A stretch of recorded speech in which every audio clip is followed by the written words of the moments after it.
Okay, I am here. Hello. Wait. Hello. What? Hi. Hi. It's Hi. my little freaks on my computer that I love so much. Yay, freaks. Who? You. Oh. Oh, look, there it is. Go for it, Orville. Say the line. Andrew Hussey is a cunt. Yay! And the crowd goes wild. Crap, no, we're not straight. Yeah. Yeah, I guess he can use it because he is one. Yeah, that's true. Yeah, but he can't use it against us. We're not straight. You're right. That is true. He can call us wimps. Yeah. Ooh, he can say the last part of that word with W in front of it. What does the dog do with its tail? It waggeth. Streak farming, hell yeah. I don't know. He's trying to maximize how many slurs he can say. Yeah. He's trying to optimize his slur count. Yeah, we've been here for 3 minutes and we're already in dangerous territory talking about slurs. Yeah, you can say wimp. It's okay. We give you the W pass. Yes. Yes. But you have a hot partner, so you are not usually one who would qualify as a W. Anyway, I love my beautiful freaks. Ciel just said if they had a newspaper, they roll it up and hit me with it. Yep. Yep. I think that Ciel should get a spray bottle. Yeah, Shrapnel has the brain of a dog, so it fits. Yeah. Why we say he's an angry chihuahua? Yeah, that's what I was gonna say. He's the. I think he's smarter than a Chihuahua, but no less aggressive. Yeah. Yeah. Maybe like a Yorkie. Yeah, Maybe he's. like a Yorkie I feel like with alopecia. he's small. He's a relatively small breed, but he's bigger than most cats because he doesn't understand that the cats don't like the big dumb thing chasing them. Yeah. Yeah. So maybe not a Yorkie. Maybe some form of Schnauzer? Maybe. Yeah. Okay, we get it. You were eating pussy. Oh my god. You need to rub it in. Hi, Ricky. We did not say your name, but hello. Unless your name is the W word. Yeah, we were talking about the word wimp. Or if your name is Pussy.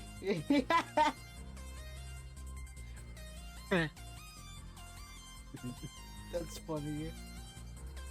Kid named Pussy. I think about Kid Named Finger like more than I should. That's true. You shouldn't think about it at all. Yeah, I shouldn't, but I'm a brain damaged individual from the internet. That's true. Anyway, Yes. hell yeah. Oh, I love you people so much. Holy shit. I think the internet broke all of us here. It's breaking me again in a different way from Homestuck, but it had broken me long before that somewhere else. Oh yeah, for sure. Alright, so, to steer away from, joking about slurs, Orville, Who was joking? Yeah! Orville, would you like to catch us up on, what happened last time?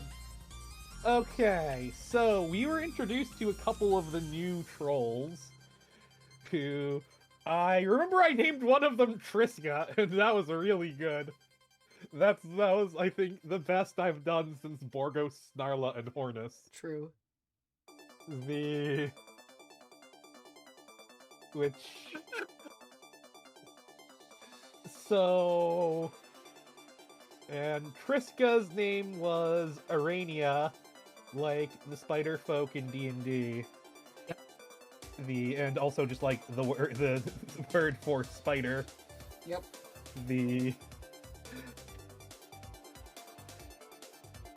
she was like, Vriska's maybe ancestor, maybe descendant. Yeah. As I recall, she said it was like wibbly wobbly, timey wimey stuff there. Which I think just led to more of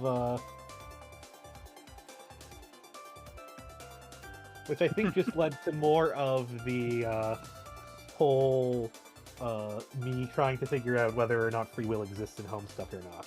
Oh yeah, there was a lot of free will conversation. Who's the other troll in there? They've talked about it. They talked about it enough that I would be genuinely pissed if they do not reach a conclusion on it. At the absolute least, I hope to reach a conclusion on it. And it is simply a matter of whether I think famous cunt Andrew Hussey actually writes it in the text. Writes it out loud, or if I have to infer it from the text. Yeah. Which I have been trying to do for 6 acts and change now. Who's the other troll we met? Oh god, she's related to Peppery, I don't remember her name. You named her Sneeds. I found out her name was Mina. Oh, yes. Okay. Yeah. Mina is basically the Condess. Yeah. And she was trying to kill somebody. Who was she trying to kill? I recall she was trying to kill, Roxy? Yep. Yeah, Roxy's floating around in the void between, the fenestrated window portals. We also met a different Yu, apparently. So instead of speaking in light gray with capital U's, this one speaks in dark gray with all caps but lowercase u's. And this one's a lot angrier. Yes. I suspect that one is a relative of is a relative of Karkat, but I cannot prove this. Yeah. And then in the intermission, we were hanging out on the boat and watched a conversation while they were playing Ghostbusters 2. Yes, Ghostbusters 2, the MMO, which it is specifically Ghostbusters 2, but has nothing from Ghostbusters 2. Nope. It has everything from Ghostbusters 1. Yep. Which, I do have to say, it is one of a very interesting side bit of Homestuck, is being reminded before everyone before the Ghostbusters fandom tried to establish that there was like this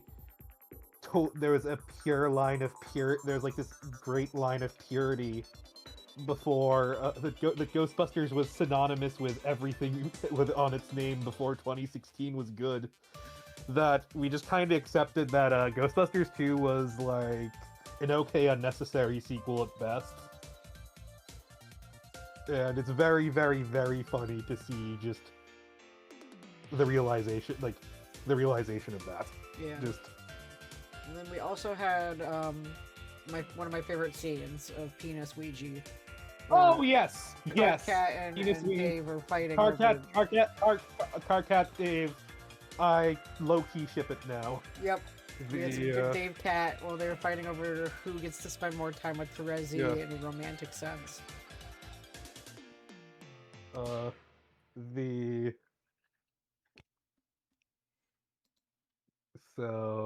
Yeah. Alright. Let me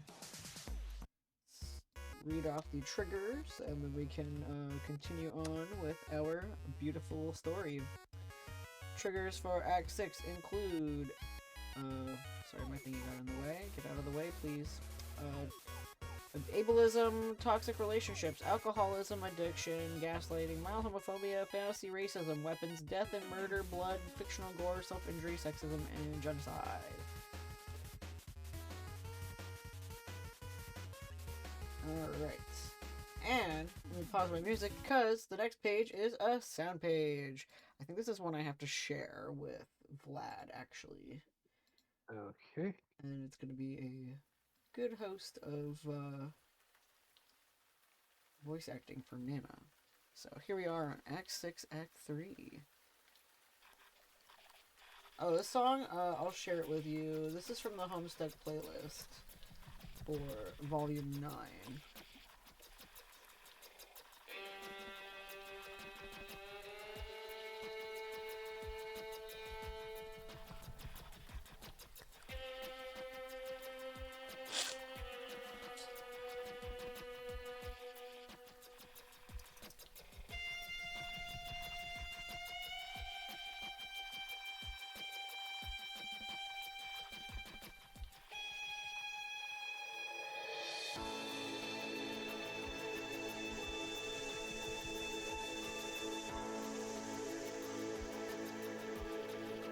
So yeah, Land of Balloons and Helium. Crips and helium. Crips and Helium, my Yeah. bad. Yeah.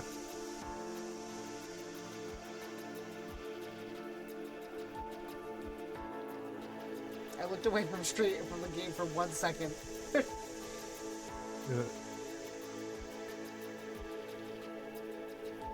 Alright, this is an interactive. Oh. So you get to read the, Wherever your house is now, it's sinking in a hurry. Better act fast.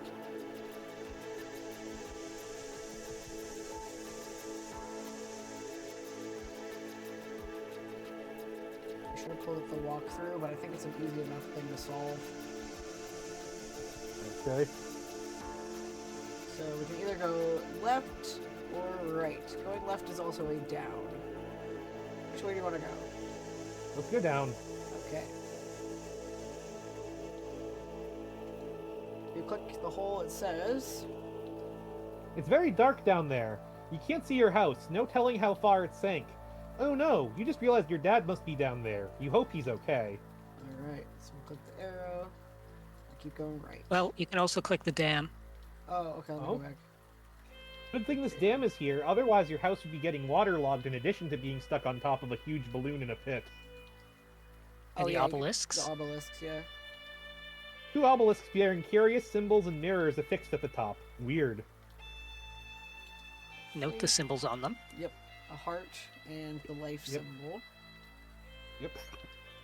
Alright, so now we can go to the right. I think you can click... nothing else. Okay. So go up. Okay. Here we're at the ability to go back, left, or right. We're going to go left or right. I guess we started out by following the left-hand rule, so let's continue with the left-hand rule. Alright. Go left until we can't go left anymore. There's a big red balloon. Okay. Yeah, you can see Jane out there. There's an arrow pointing to a little door, and then an arrow pointing towards the horizon. So I assume you want the horizon one? Yeah. Okay. Leads to this crypt here. So let's go in the crypt. Okay, we can click Okay. all these little tablets here. So I assume you want to click the leftmost tablet.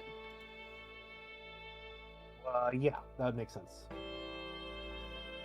New words of wisdom from the elders, from Hemera's lips to our slimy amphibious ears. Oh, should Nana voice read these? No, it's fine. Since There's actual moments okay. where... Okay, the nobles will arrive one by one. First to Loka, then to Lopan. Then comes Lotak, followed by Lomax. One by one, the nobles will come only to discover the remains of those who worshipped them and paved the way for their arrivals. But then it is their duty to pave the way for others. Through those from the planets through the glass, whatever that means. Loax, Lolar, Lohak, Lofaf. You know what? That's too many letters. The alphabet confuses me sometimes. So yeah. From planets through the glass, the fenestrated window. Yes. Right, next tablet. When times were simpler, we called them the Four Heroes. Our stories were much happier and easy to understand, but we were living in delusion. When it became clear the heroes could not fulfill their destiny by some cosmic flaw, they became known as the Nobles. It pretty much means the same thing, but it is a title more commonly reserved for martyrs or tragic figures who toil in futility. The new scripture states it will require divine intervention for the nobles to achieve victory. So there's at least one thing to be hopeful for. Unfortunately, a more recent tenet of our ever-unfolding myth states that the aspect of hope itself is dead on arrival, so... One? Our people have waited for centuries for the four nobles to arrive, and it seems we will wait centuries more. We will wait so long that apparently we will all die waiting. That's what we're supposed to do, they say. It's just a big waiting game up in here. And when the nobles finally arrive, apparently they have to wait too. We're told they cannot summon the speaker of the vast croak without help. So they must wait for another four to arrive. Gods, they say. Together they will raise the speaker and fight invincible demons, I think? I used to think I understood our folklore. It made me happy to think about greeting the maid. But then it all changed, and now it's kind of complicated and distressing and sad?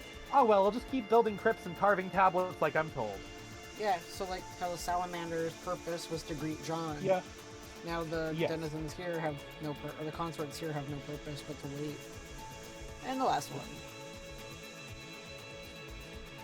If you are reading this, then it means I'm dead. Dang! Carving stone is hard. I want to go back to farming pods. Alright, so we see some bones scattered, so yeah. They died while carving. Alright. Rear Mortal arrow. Kombat style, where they exploded into a pile of bones. Yep. So we click the rear arrow. There's 3 tablets and a skull. So I'll click the left tablet. Okay. This tablet contains an enthusiastic story about the Maid of Life, who is obviously you. It seems the author doesn't really understand human physiology. In the story, you are blowing bubbles in excitement, and they are allusions to the shiny layer of slime coating your skin. You can't read many more. Fanfiction written by any species is always a tough read. Clicking the skull. Oh, hey, there's a skull. You just gotta have it. Fake turtle skull? Do you want to take the turtle skull? Hell yes. Hell yeah. Yeah, let's take the skull. Alright. Years of playing Choose Your Own Adventures has told me generally if there's a thing that is optional to take, you want to take it. Yep. Alright. Not always, but usually. Second tablet. This tablet appears to contain a hastily carved list of someone's favorite bugs. There's hardly any anecdotal lore or wisdom at all. You guess not all of these ancient tablets can be winners. And third one. It will be strange to think the only one alive left in the land to greet the maid will be Hemera herself. What an incredible encounter between legends that will be! Of course, she will have been slumbering for centuries when the maid finally arrives. It's funny how all the stories we grew up believing have been changing.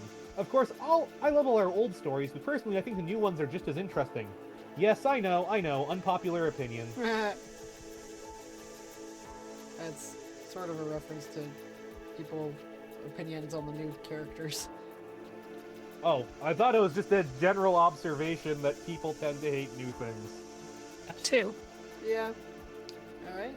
Left arrow. Since, I mean, that's basically also what the internet has been like from, 2020 onwards.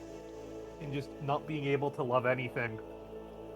Alright. Some things are just shit, but don't get me wrong. Sometimes new things are bad, but they're not inherently bad. Nope. Alright, so here's the next area. We can either click the mechanism, we can either click the chandelier, or we can click the text bubble. I want to click the text bubble first.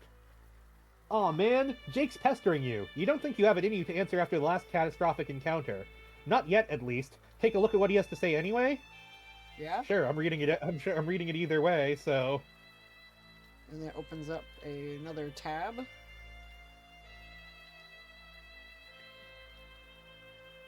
Ahoy! Jane? Yoo-hoo! No dice? Okie doke then, I just wanted to see what was up with you. I figured you must be starting up the game by now? Can't wait to get the scoop. I just had a, let's say, encounter with Dirk's dumb robot, and well, let's head it over now. Let's just leave it at that. Going into the ruins now to seal the deal with this rabbit malarkey, finally. And I can join you. Not a moment too soon, probably. I think this volcano's about to blow. It's making me mighty nervous, I'm not gonna lie. The grounds have been shaking and everything. Whoop! There it goes again, off-rig. This is a big one. Oh, shit.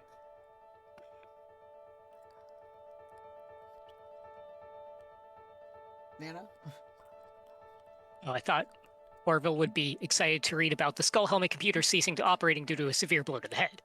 Well, anyway. I you said do it. like that, but I don't. I generally okay. Yeah. Jake, wait!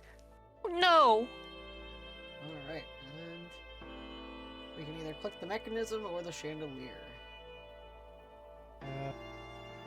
I guess chandelier before mechanism. Okay. There's 4 very interestingly colored chandeliers, and I think the 2 pillars you can also click on.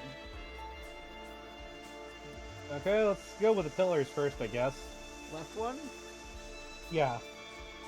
One by one, the nobles will arrive, and just as surely, one by one, their lights will be snuffed out. In the beginning, the light of our hope was lost. We must make do without it, and so must they. Then the mighty gust came and took the light of our life as well, and our people knew despair like never before. But then the light soon renewed its flicker quite spontaneously and has been shining strong since. All in the land rejoiced. Interesting that the hope went out right as we got that message of Jake getting a Yeah. blow to the head. Yeah. And the right one? Our lights of heart and void will each follow in time, long after our extinction. One will be extinguished and then another, leaving only life as the guiding light. But they should remain long enough to illuminate the maid's path and assist her with the housekeeping we have left behind. Alright. Click the lanterns. Yep. 4 lanterns suspended from the tower. They are very bright, but the green one is burnt out. There does not appear to be a way to light it. Alright. So I guess we can go back and click the mechanism. Yep. There is a skull-shaped indentation. Something probably needs to go in there. As for what, you think you'll need one of your fanciest detective mustaches to crack that mystery. Put a skull in there? Hell yes. yeah. That skull won't fit. No, stop. It's such an obvious mismatch. Don't even try. Jane, put the skull down. Oh, we got the wrong skull. Well, time to Okay. retrace our steps so we can keep skull hunting. Yep. Alright. Well, we didn't go... Going back a couple clicks, we didn't go into the one that's... Where it was the horizon versus the small one. So let's go Yeah. to that small one. Yeah. It's near this waterfall here. We'll go in this small corridor with the pretty familiar pictography on the walls. Yes. And we get a mess. Ooh, we can click this, Yeah, this confetti-looking stuff. yeah. More signs of life hidden in the cracks. It's as if the land wants to be lush and fertile, but nothing can survive on the surface. It's making the whole cave smell like a flower shop. And a message from Roxy. Okay.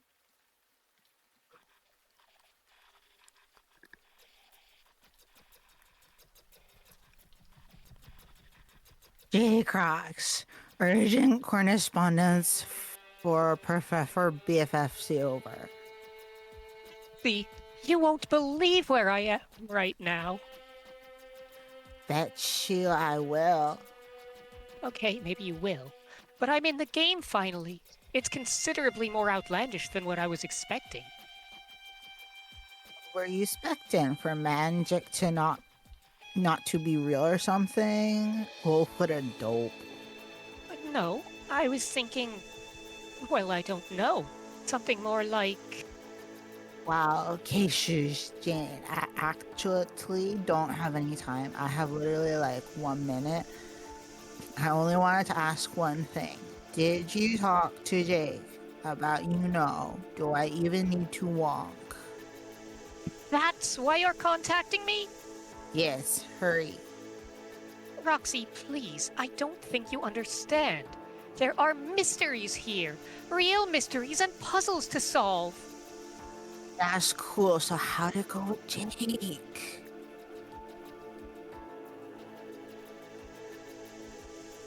Your groan didn't go through. Oh, groan. Did Doc Croc practice her love medicine on the English patient? Hardly. If you really want to know, I completely blew it with him forever. Satisfied? Ah, what the fuck? Asked me if I liked him, and in the heat of the moment, I panicked and said no. And then he went on this whole thing about Dirk, and that's that. Can we drop it now? Ugh. Jane, this is totals the shittiest love report I ever heard. It's not a love report. Will you stop it? And I'm pissed. I'm so pissed about this. I want to just go there and smack your ass. You had him and oh, Jane, sign. The only reason I got to cut short on ripping you a new one of for this debacle is the fact that everything is literally on fire right now. What? There's a fire? No, Jane, there's a fire when you go camping and pack marshmallows while smiling like an asshole. The whole neighborhood is burning down. By which I mean literally every single fucking building. Got to go. Oh gosh, please be careful. Still, just some effing age about this Jake thing. Urgh. Imagine caring about your best friend while also being invaded and set on fire. Yeah. Yeah. Alright. So we can continue onwards. We can click this bubble. We can click some of these tablets. We can click this. I want to click the pulsating balloon Yeah. thing. It is a young seed pod, yet to be released to the surface. Looks like it needs a lot more helium. We can click these tablets. We can click the wall inscription. We can click the. I guess let's go with the wall inscription. The people here were highly skilled artisans. What is that? Some sort of giant window? You can't imagine that has much significance. You give it no further consideration. Tablets or the thingy next to the tablets. Yeah, let's look at the doohickey. The switch has no power. It does nothing. You flip it up and down a bunch and nothing just keeps on happening. Alright, tablets, I guess. Yeah, more old stone tablets, they say. When heart looks northwest, my seed pod will rise. I am so proud of it. As a pod uses up its water, it becomes lighter and lighter, and eventually floats away into the medium. It said that some very lucky few will eventually reach Skya itself. If you have a wish, you can carve it into the pod. If it reaches Skya, your wish will come true. I want to carve something, but I can't think of what to wish for. Maybe some delicious bugs? Think imagination, the one time I really need you. Yeah, I think the... Carve something in the seed pod? I mean, yes. Yeah.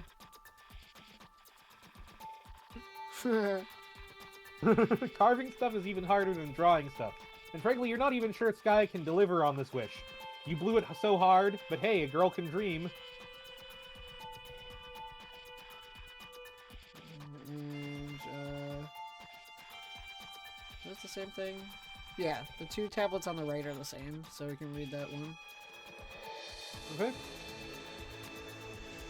Some very old stone tablets, along with carving apparatus. They say, "We spent so long tending to our sacred seed pods. Each I cared for and released was like a precious bubble glubbed from my own mouth. They would seed our planet in anticipation of the maid's arrival. Alas, it turned out we had the prophecy all wrong. Our scholars discovered she would not arrive for millions of years. Our kind would not survive to welcome her, so our elders gave us a new purpose. We must all go to work building our own graves. Now, some say this is not as much fun as tending the seed pods in a life of simple agriculture, but I think it could be a blast. I'm just a balloon is half inflated kind of guy, I guess." Alright. Through the little door we go, I guess. Ah, some bones, a skull, and a door.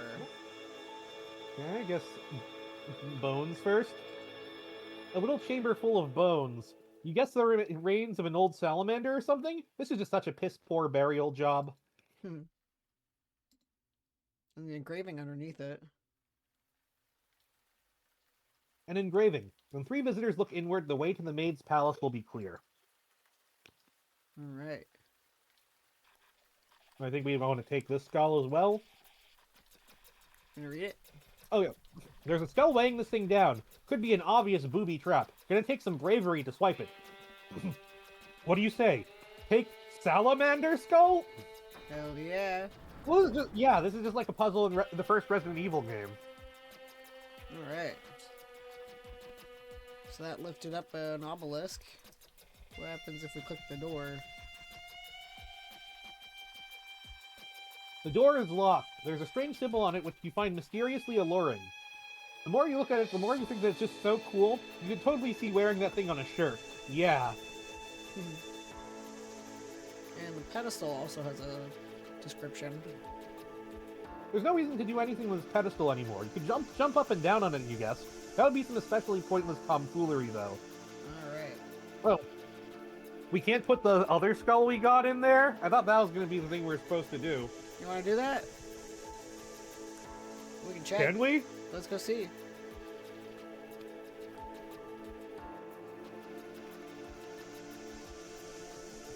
Alright. All the way back. Yeah.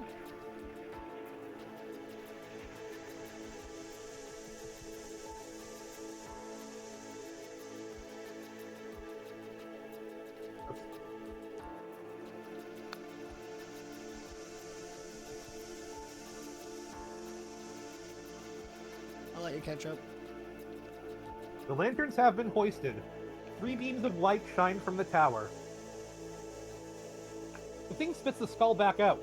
You grab it. No reason to squander a perfectly good puzzle skull. You think Jake would agree. I think... Yeah, if you click the gazebo again,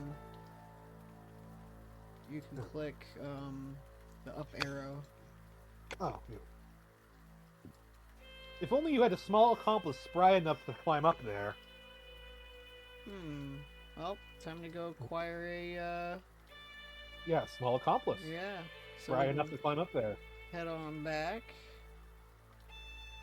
What we need right now is a little guy. Yeah! So here we are back at the first split. Okay. We can go to the Okay, right we had side. taken the last. Let's try the right this time. Okay, not really much we can click on this side, but an arrow. Then for Horizon again. We can either answer a message or talk to little Seb. Which would you like to do first? I guess go with the message first, I guess. Answer ooh ooh.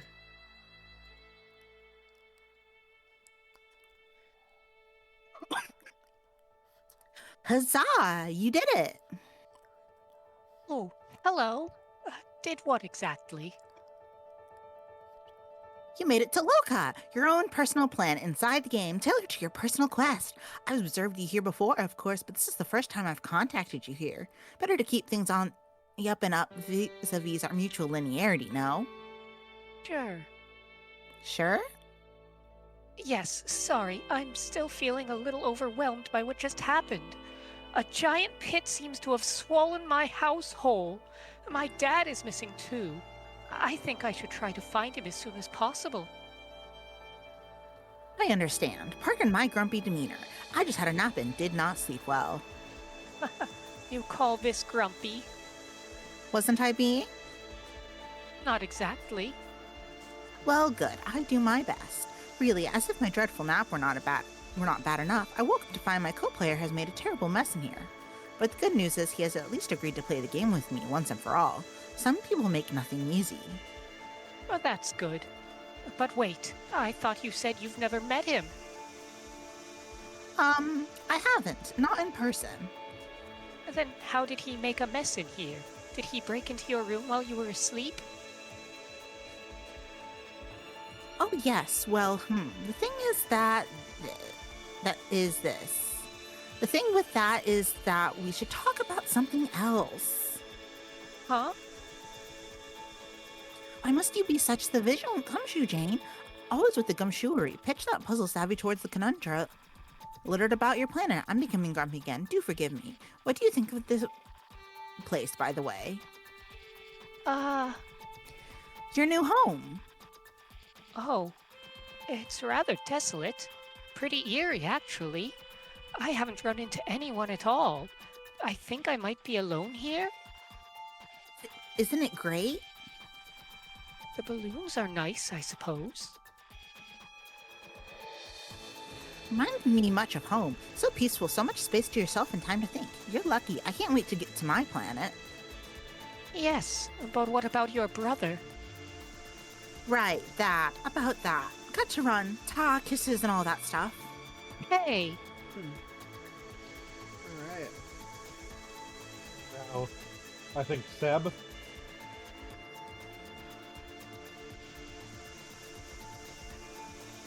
Well, Sebastian, what are you doing all the way out here? Looked like you were going down with a ship. Your fidgety little legs sure do help you get around fast. Anyway, you shouldn't be dancing around here in the middle of nowhere unsupervised like this. You should come along. Take little Sebastian? Yes, I think so. That's our I think friend. we've just found the next part of the puzzle. Do you want to go back, or do you want to keep going to the horizon? I guess let's keep going, see if there's anything, if we can pick up anything else that might be useful back. Alright. We see an obelisk, a Nazca lines of a salamander, and some pits. And a balloon. Okay, I guess go with the obelisk first. It looks like the mirror at the top is designed to reflect light in different directions depending on the color of the beam. How mysterious. Okay. I guess the pits. You can't see a thing in any of these holes. It's too dark. Maybe if you could find some way to shine a light down there? And the lines. A creature carved into the side of the hill. Probably a member of an ancient species that went extinct long ago, leaving behind the remains of this ancient civilization. Okay. and a the balloon. pod. Yeah, the balloon. Another one of these colorful, buoyant pods emerging from its hole. Thousands of these things roam around seeding and watering the planet, yet nothing grows. Makes me curious, though, since the beam of light is hitting the Dirk one. Well, it's Dirk's light, but that's the void symbol for Roxy. But it does make me curious about where the other beams are hitting. So we could either bring Lil Seb or see where the beams are currently, the other two beams are currently hitting. Okay, I'll take that hint. See where they are. They're back at the beginning area. Okay, looks like they're not there yet. Okay. So, let's go bring Seb.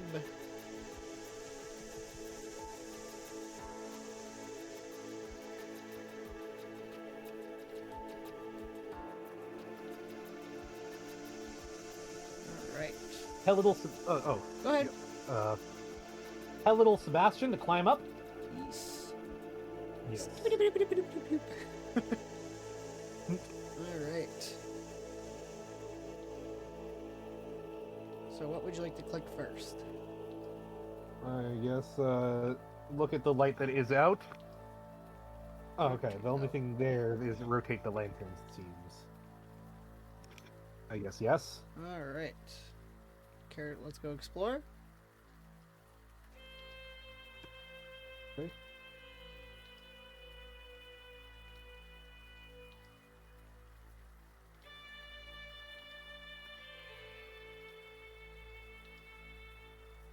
Alright, so that's the Jane light hitting the Roxy platform or obelisk, so nope. Okay, And so don't think that there's one over in the valley. Oh, well, yeah, the Roxy one hitting the Jane one, so no. okay, so we want to rotate again. Yep, I'll get there in a minute. Okay. Okay, rotate.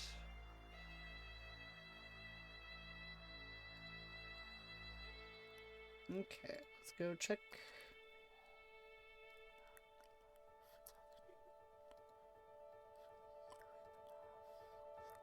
Okay, the Roxy one is hitting where it's supposed to be. Okay. I guess we I would click the head pit there.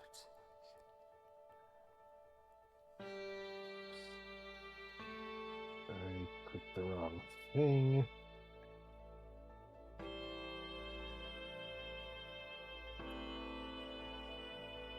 Okay. It looks like the mirror at the top is designed to reflect light in different directions depending on the color of the beam. How mysterious. Oh, yeah. The pink light is illuminating an object at the bottom, but it's way too far down for you to jump. If only you had a nimble little helper to send down there to investigate. Ah. Okay, so we have to pick up, Well said. Yep. Speedrun. Well, speedrun would have picked him up when we were still there. Yeah. Yeah. I've not played this in so Yeah, long. I get the feeling we are going to keep on running back and forth between this tower. I would think so too. It just keeps happening, bro. Yep. God, I loved this when it came out. Alright. I'm sending a little Seb down. Yes, I think that is fair. Ah.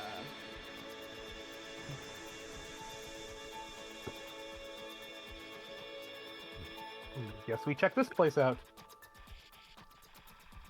Into the mausoleum we go.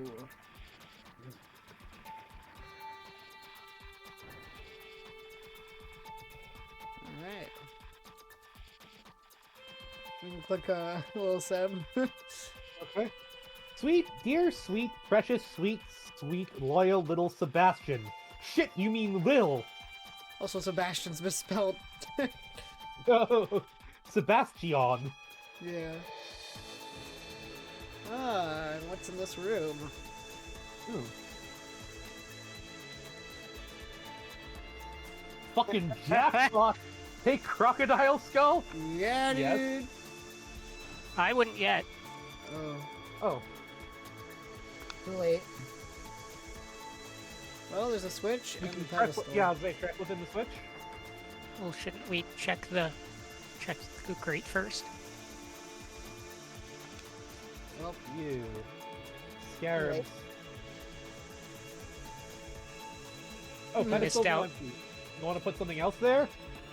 Oh yeah, let's put the unabridged Colonel Sassacre. nope, that's Mike Cavini, wise guy.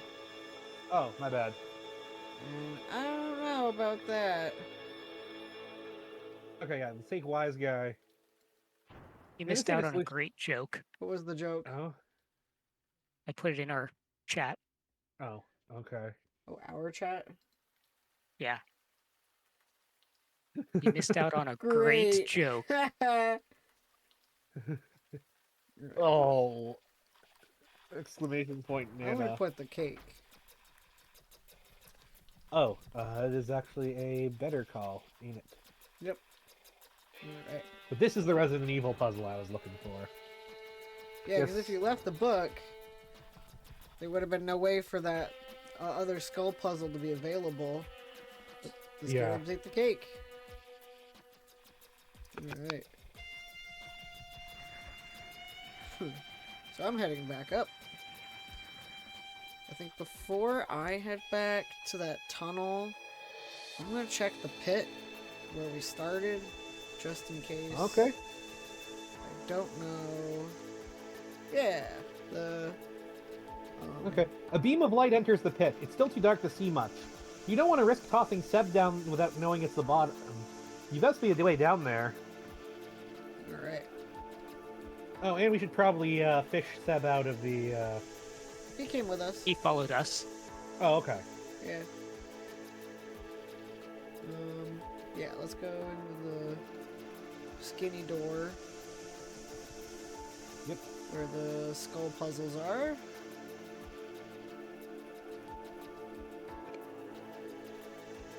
There are 3 skull-shaped indentations on the panel. You wonder what could go in the indentations. You're going to go out on a limb and guess precious gemstones. Yes, that's it. But seriously, put a skull in one of the indentations? Yes.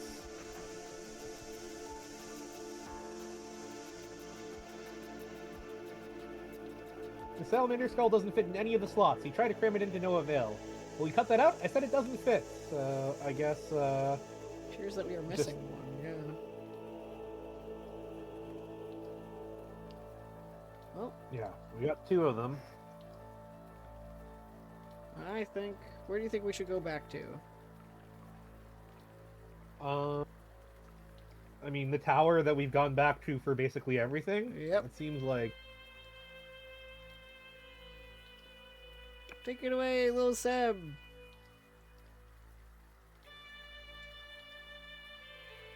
Alright. Them bitch rotated again. Alright.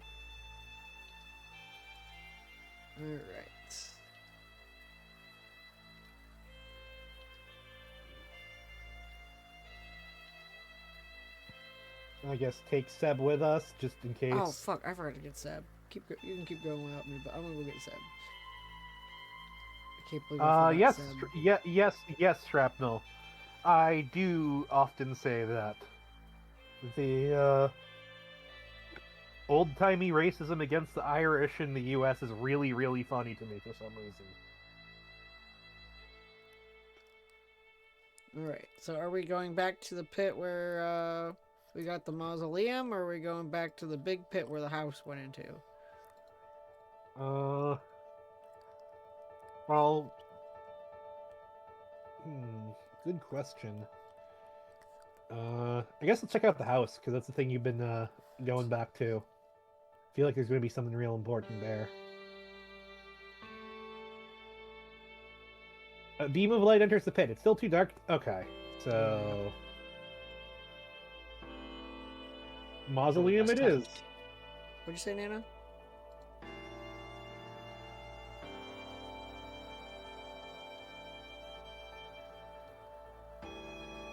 No point bothering with this. No use bothering with this dank old mausoleum anymore. You nabbed all the loot worth getting down there.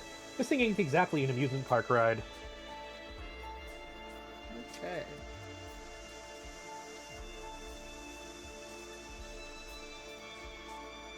So I guess we keep rotating. Makes sense to me. That's the only thing I can think of that we can both access and continue to adjust.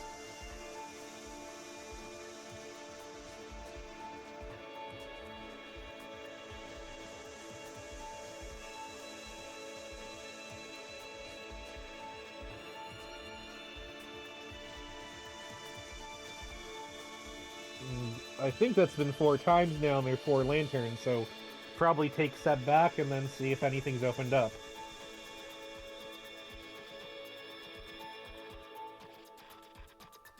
If that's not it, I'm, stumped. Yeah, what do we miss?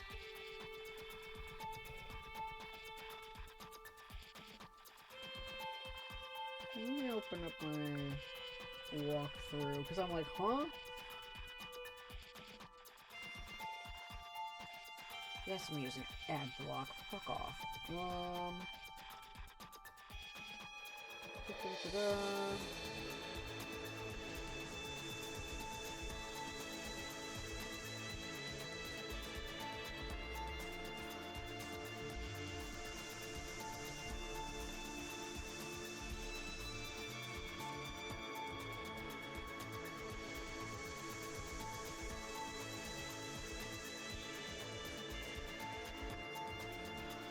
Oh, hold on. Let me see. I think I figured out what we missed. Hold on. I'm gonna test it really quick.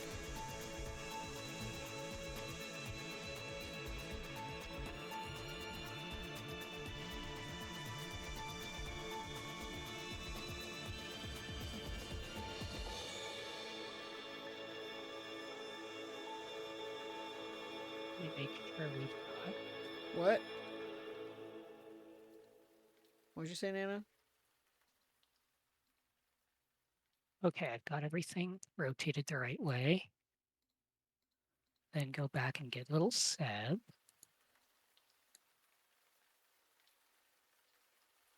I'm not sure what you mean by the right way, but okay.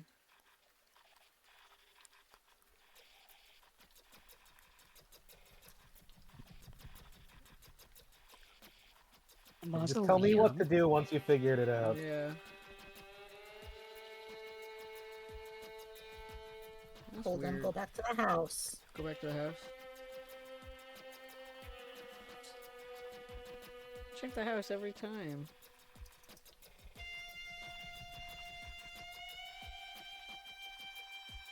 Must be a way down there. There is a way to get the both of them. Yeah. That's the thing, is that I don't have I the think way... that was supposed to be the first rotation, so you're currently on the second rotation. The thing is, I was on the first rotation and it didn't work. Oh, I don't think you checked.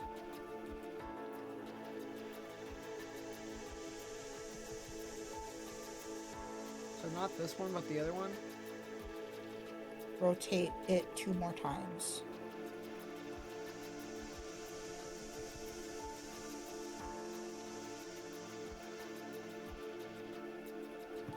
Now try going back to the house, because I don't remember you going back to the house in this one. It doesn't seem right. Seems like the only one you didn't go back to the house on. Nope. Yeah, because we want both the Roxy and the... Oh no, the Dirk and the Jane facing that way.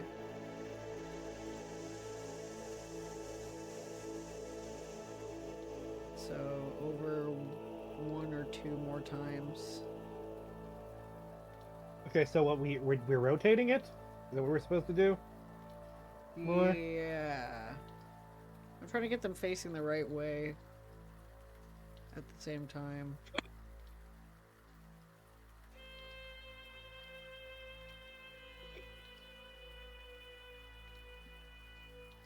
Where's the dark one?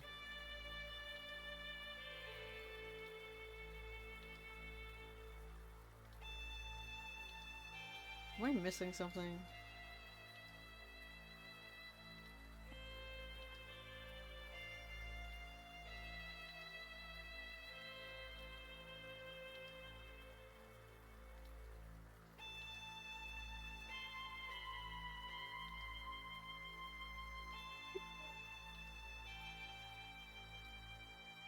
Yeah. What?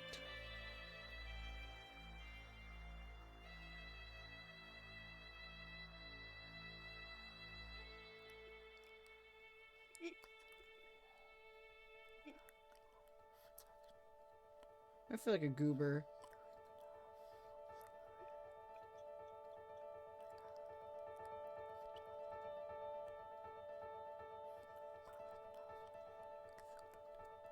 Did you figure it out, Nana? I just haven't figured out which direction to rotate it. Yeah.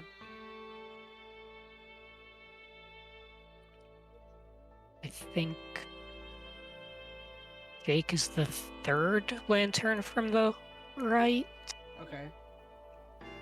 Is that it? Yes, that's it.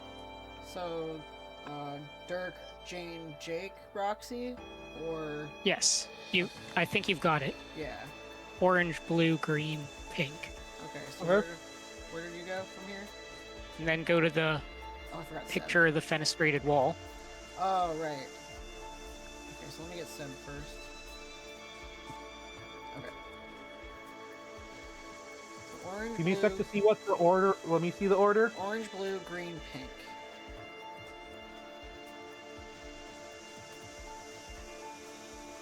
I thought I was being thorough. I guess I missed the step. Oh, this step. Okay. Alden never played Mist. Which, yeah, this section is called Mist Stuck.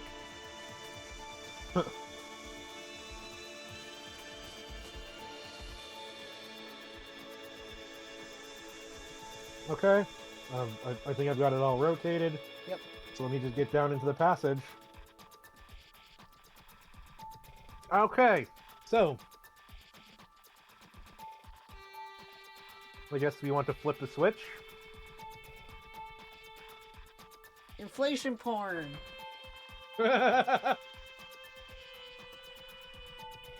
that raised up the god, I'm so balloon. wet right now. Free balloon on free balloon day. Alright, I'm gonna go up.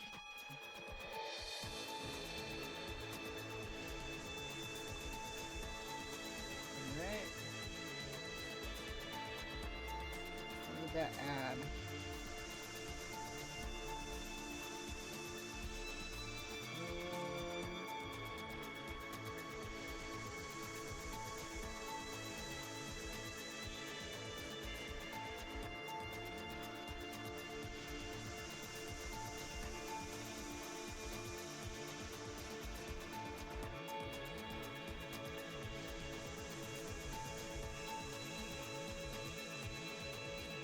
Okay.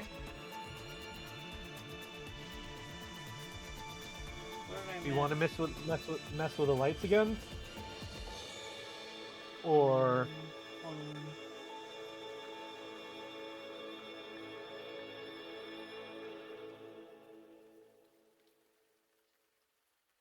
This is not a very good walkthrough.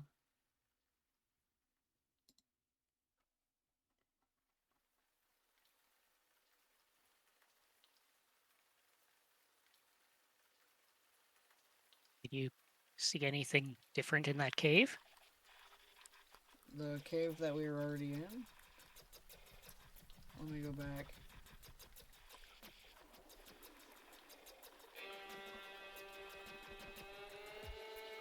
Oh, we didn't click the hole. Not the hole itself. Look closely at the hole.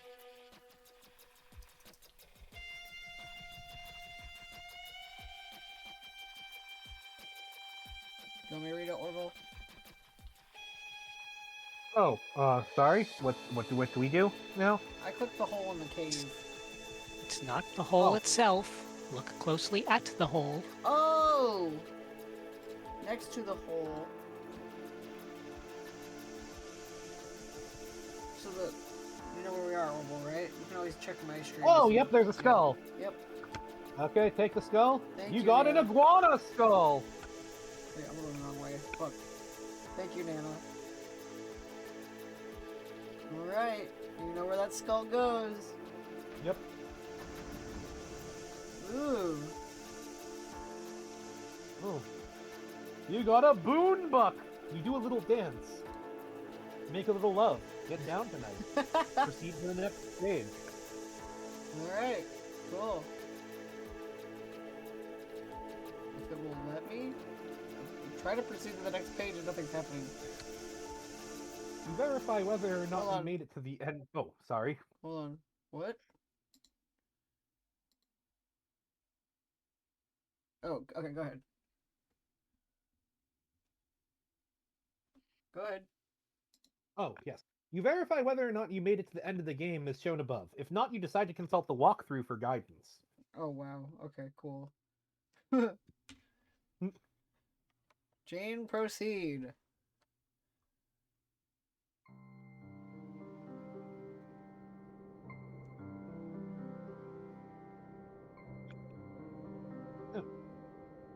And I guess let's start with a speech bubble.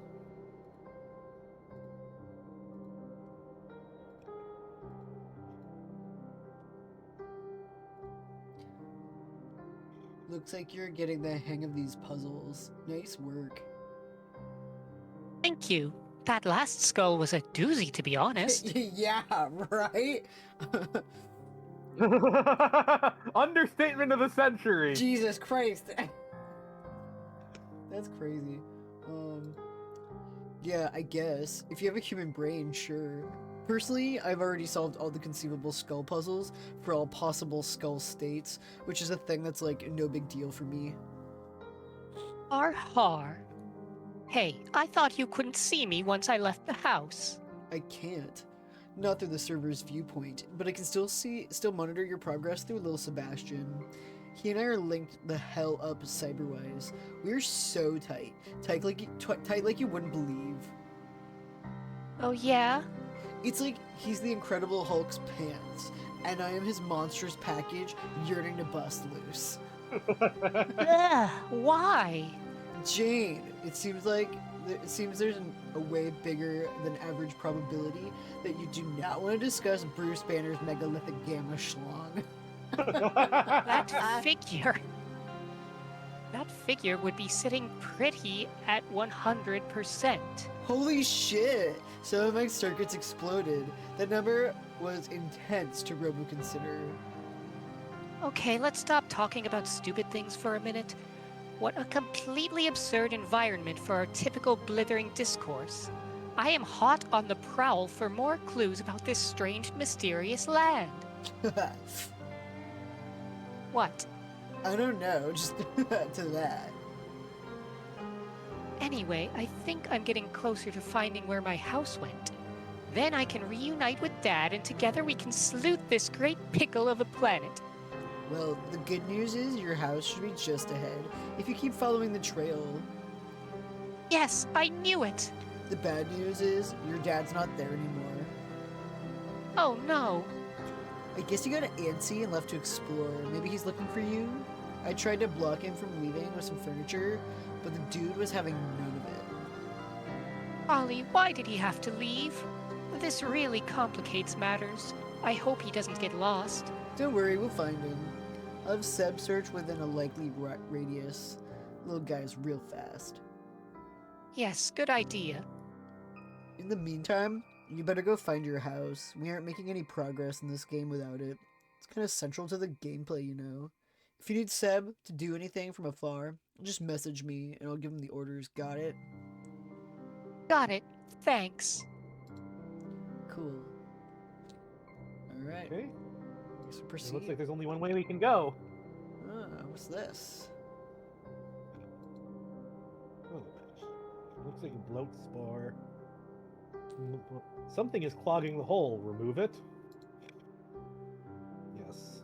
You got your dad's hat. Looks like it got sucked into one of the air holes. Luckily, he always keeps some spares in his wallet, but this means he came by this way earlier. What if you look at the holes themselves? Yeah. Helium is rushing in and out of these air holes. While you're inspecting them, you breathe some in and makes your voice sound funny. Hee hee.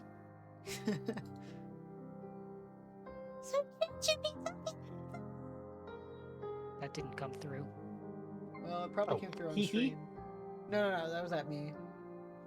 Oh. I basically said Jane should be talking in a high voice, and I spoke in a high voice. Anyway, I'm gonna click the arrow. I don't know about you. Yeah, I clicked the arrow. Alright. So, I guess the giant Seb head has my attention.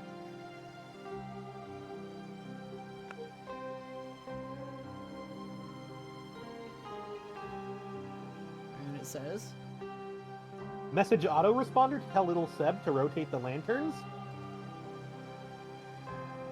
Seems like a good idea to me. yep. Pretty cool. Well, what happens if we click the orange?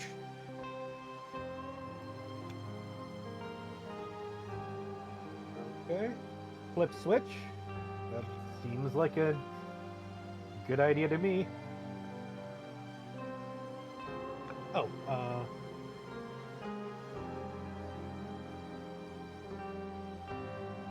Which I a did. jet stream of air flows out of the hole, pushing the balloon higher, but not high enough.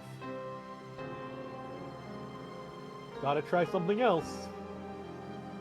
I think we want it to flip around more so both of those things are lit up. Because the other switch has no power. Yeah. Does the same thing. Okay, and then try again. I'm imagining. I clicked the blue switch when the blue light was coming in. Okay. Then give me a sec.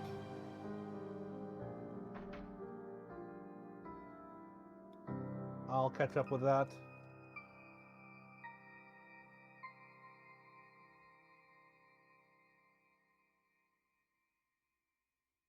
So yeah, let's click the blue switch. Okay, yep. The waterfall pushes your house down, connecting the seed pod with its husk. Oh man, everything in your house is probably getting soaked. Okay, and now I assume we want to Rotate again, yeah. go back. Yeah.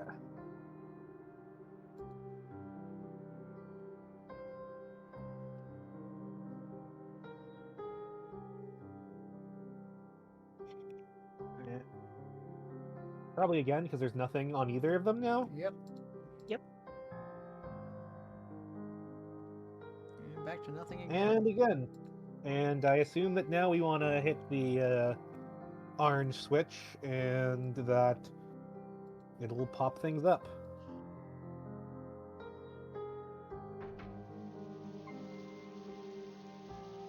Perfect.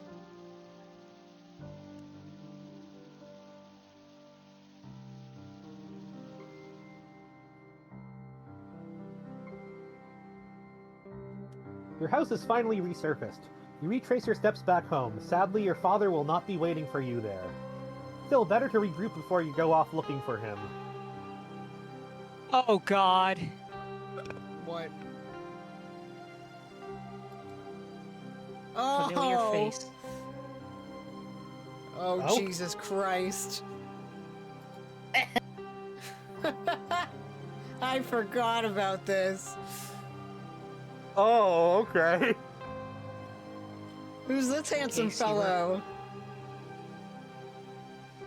That's Gamzee, no? Or is this some neutral that... Or is this like the other ones that were like... No, Is this a- It, Is it it's a new Gamzee. character? It's Gamzee. Okay, it is Gamzee. you Okay. can tell because of the scratches on his face. Okay. Oh yeah, nip you're at his right. claw, yeah. The friendly clown welcomes you to Loka. It seems he would like to be your guide. Will you let him be your guide? No and fuck no. I guess fuck no. I think. What do you think about that god tier outfit? Yeah. He's The good. beautiful woolen piece? cod piece. Alright, Jane, cautiously approach.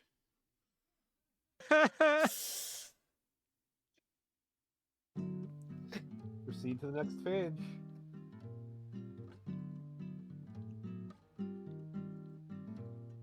Alright, let's click him. Okay. You cautiously approach your new guide. Wait, you said you didn't want him to be your guide? The friendly clown strongly advises you to reconsider. You do not reconsider. You ask him who he is, but he maintains his cryptic, serene expression in perfect silence. You give some thought to sidling away from the awkward encounters and go inside when the clown finally speaks up. He wants to know if you would like to buy the... If you would like to buy these motherfucking potions.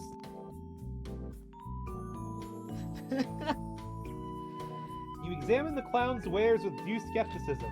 He assures you that all of his wicked elixirs are motherfucking magic and all that. The clown sure likes to say motherfuck a lot. It is making you feel uneasy. I'm gonna click his cod piece. Good grief, look at that magnificent codpiece. It is absolutely transfixing. You don't want to stare, but it arrests the eye. It's hard to look away, how it arrests the eye. It is hard to look away, but you somehow find the wherewithal to pry your eyes from its prodigious heft. The clown catches you staring, and his smile broadens a bit. I'm also gonna point a look at him.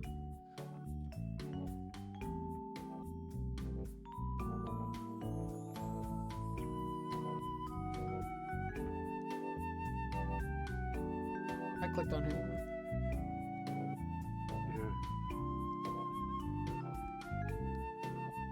Looking on Gamzee himself, not the cod piece. Yeah, like I clicked on his Oh. hand. Okay. The first question that pops into your head while examining this fellow is, of course, where did he get that outrageous outfit? You don't really have the gumption to ask, but if you had to take a wild guess, you're almost certain the answer would be hand waved away with the word shenanigans. See? Look! He's waving his hand preemptively as if reading your mind. Truly, this clown is wise. Love him. Alright, wanna examine these elixirs? Yes, let's. Have Which any one? thoughts before we examine them? Any thoughts? Oh, I'm assuming that they're the blood of various trolls. Good What assumption. an interesting thought. Given that I we like the know price. that Gamzee loves to murder, given that we know that Gamzee loves to kill, and that even if assuming he has been calm for the rest of eternity between between the shoosh and now, he still has a lot of dead trolls that he could extract blood from. That's an interesting theory. Do you like the prices? Yes, I do like the prices. Alright. Which one are you clicking first? I guess let's start from the top. Okay. Bronze potion, 420 boon dollars. The clown says one sip of this potion will cause you to lose the use of your legs. However, you'll become an excellent kisser.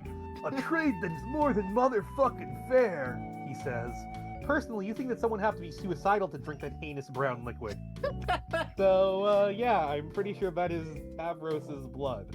Lose your legs but become an excellent kisser. Yeah. Are we buying this potion? No, I don't think so. So far, we have had to use our legs a lot, so it does not seem like a good trade-off for Jane here. Absolutely not. The clown appears crestfallen, then encounters with another offer. Buy one bottle, get one free. You scowl at him as if he is quite mad. He gets the picture. You're not interested. He then gives you a few bottles of the stuff and says he'll just put it on your tab. No worries. Winky clown face.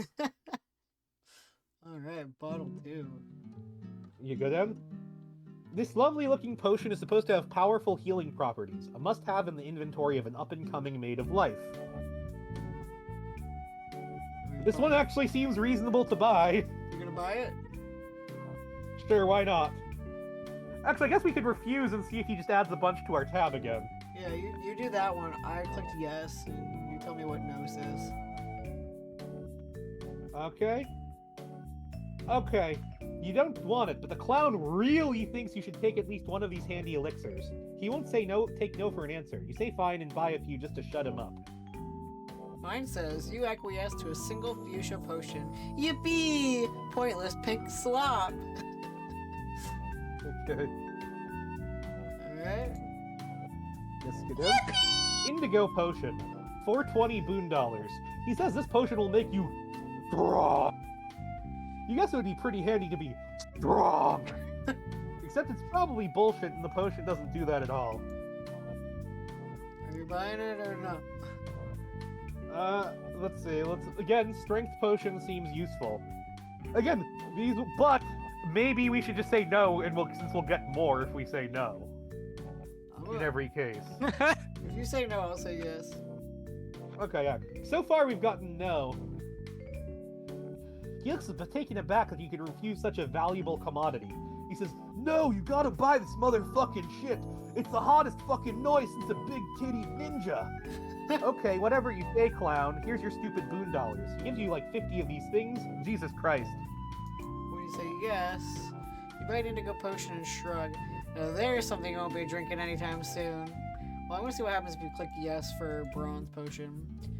You buy one bronze potion, it's like a brown nightmare in a bottle. When the clown isn't looking, you chuck it over the side of your house cliff. Let's say, yeah, big titty ninja. That's so good. Yeah. Alright.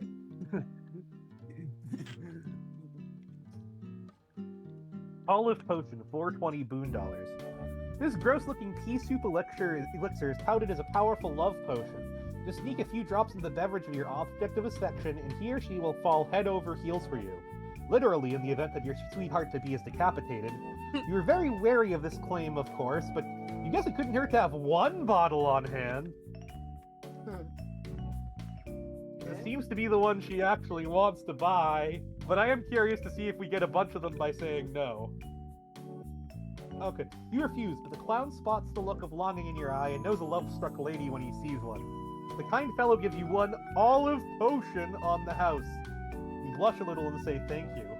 And if you say yes, you buy one olive potion. Ugh, this stuff looks nasty. You're gonna have to sneak it into an especially strong drink. If you don't want Jake to notice... Wait, do you say Jake? You mean, of course, hypothetically, any person you give this to, strictly in the name of science. Yeah, this conversation is over. Okay.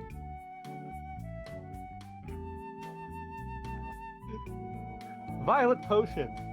This potion is to be imbibed by anyone who wants to exhibit unabated lust for all he or she encounters, as well as to behave like more of a douchebag. You wonder why anyone would want that. He gives you a sly wink and says nothing more. You say no thanks, but he asks you if you want to buy it anyway. I guess say no, because again...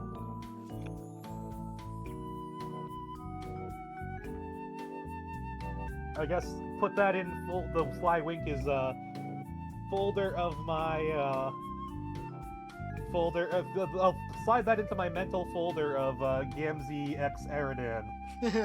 The Aragam. Yeah. Aragam. There we go.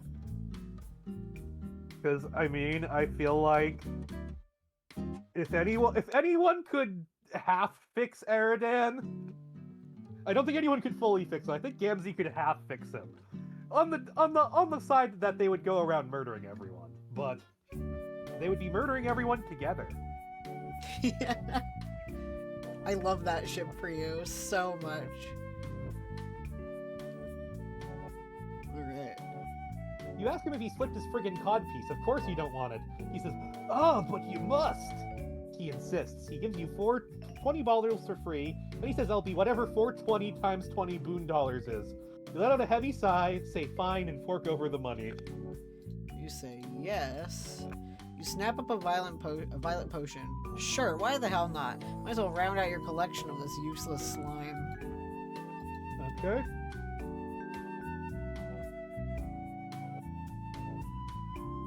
Cobalt Potion, 420 boon dollars.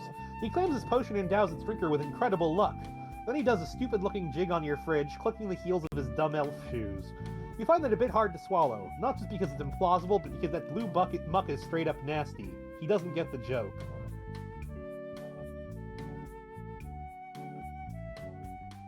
I guess I'm gonna say no. In a motion so swift you didn't even follow, he grabs your hand, pushes a bottle of cobalt into your palm, and closes your fingers over it. As you begin to object, he puts his fingers over your lips and whispers, "Shoosh!" That'll be 420 motherfucking boonies, yo! If you say yes, he tucks another 420 of your hard-earned loot into his cavernous codpiece and gives you a bottle of the blue stuff. Good motherfucking choice, he says. You roll your eyes. Good motherfucking choice! Good motherfucking choice! He says. Yeah. Gold potion, 420 boon dollars. This sickly mustard goo is supposed to make your hacking skills go bananas. Like you would ever care about that. He says not so fast though, for its benefits are twofold. It also makes pretty killer substitute for grub sauce in a pinch. I'm gonna say no again. You tell this clown to go take a long walk off a short cliff. He pretends not to hear you and restates his offer. You're getting kind of fed up with this idiot, so you purchase yet more useless bottles of liquid. Are we done here, bro? Click yes. It says whatever. You buy one. Flip the clown another cool 420. You wonder why they're all that price. What's the deal with that number anyway? Poor naive Jane. You have no idea how that number culturally means smoking weed, and how stoners think it's funny. You're a smart girl, but there are some things you don't understand, and that makes you more endearing. Yeah, no, it's very prominent. This is an interesting character flaw to give your character. Yeah. Did not understand the humor of 420. Alright, and I think Could that's be it. a common wisdom and human dignity that unites us all. If I'm not mistaken, I think that's it for this page. Alright. Okay, then we go. Yep. Okay, what the fuck are you gonna do with all these stupid potions? Talk about buyer's remorse. You've had enough of this vulgar clown and his pushy potion peddling. You do not want him to be your guide, and you politely ask him to leave your property. Gamzee retrieve contraband from the chest of whimsy. This clown says he can all motherfucking abide about that. He doesn't want to get his step onto any motherfucking toes.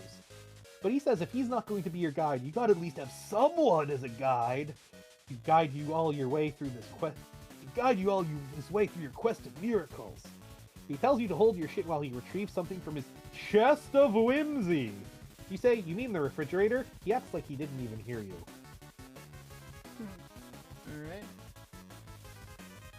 Alright. And yes, What's in that fridge, Orville? dead trolls. Yep. And we get a sound effect. Torso flail. And one of my favorite images of Jane ever, which was also one of my Facebook profiles for a while. Her absolute that is losing good. her That, shit. that is a good profile picture. So. Yeah. And God. say hello to your new guide. How did we want to voice this, Vlad?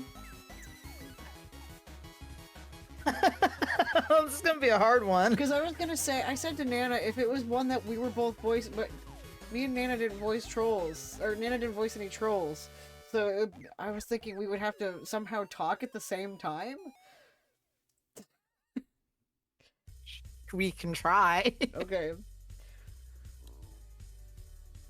3, 2, 1.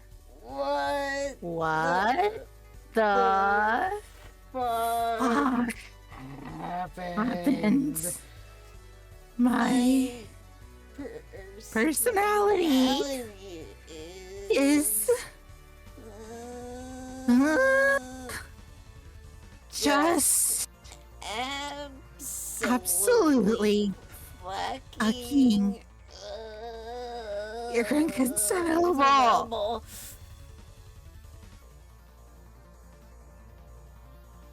Jane. Anna.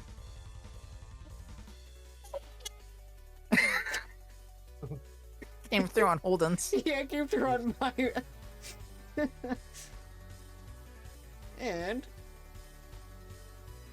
Honk!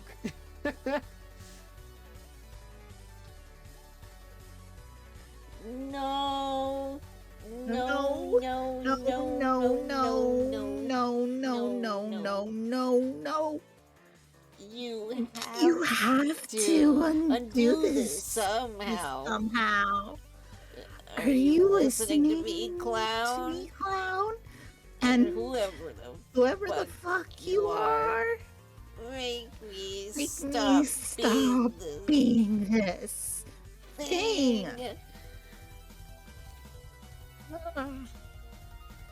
Okay. I'm sorry for screaming there. That fellow over there just caught me quite off guard with this, stunt.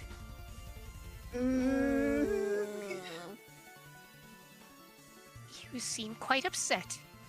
I think we should all try to calm down and figure out what to do.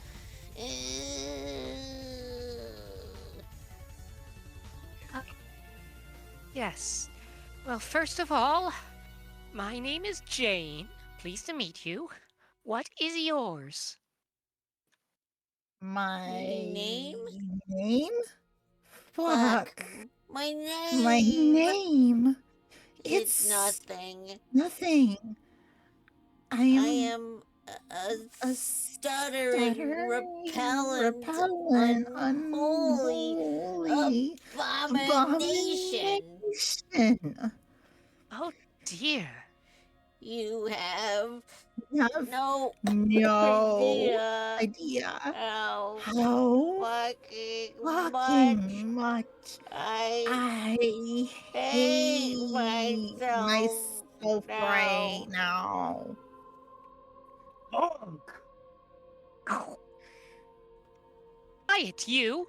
This is all your fault. Look at what you've done. Shut up. Shut up! I hate you both. You both. I hate everything. Everything. I hate hate the way the way I falteringly speak out my my jumbled jumbled thoughts. thoughts. I hate how I drag out out the the things things I say. I say Sometimes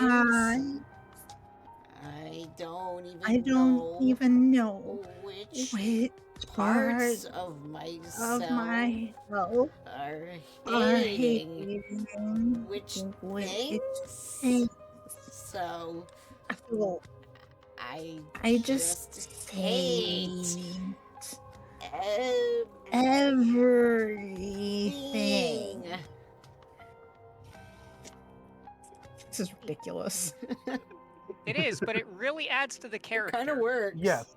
Also, thank you, No, CL, yeah, I was for gonna the say, follow. Appreciate it. It makes them feel more like a deranged conglomerate being. Yeah. Appreciate it, CL. You're a real one. You're doing the Lord's work by fucking shrapnel. Yeah. Okay. Okay, I'm gonna have to add.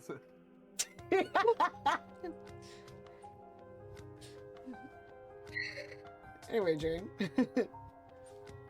Yes, Hey, clown! Can't you do something? This poor creature shouldn't exist!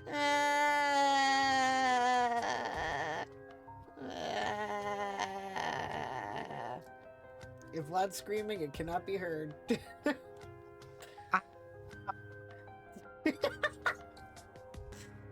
You know, it's fine. I like it when you're crackling. Alright. Next page has flashing images. Yeah. I also forgot to unshare my stream here. Alright. Save some bandwidth. I'm like Superman. Little sock, I love it. And Taversplode. Oh, that's a sound effect. Go for it. Taversplode. Oh! Alright, here we are in, I think that's the Tavros' world, the land of Zephyr and whatever. Alright.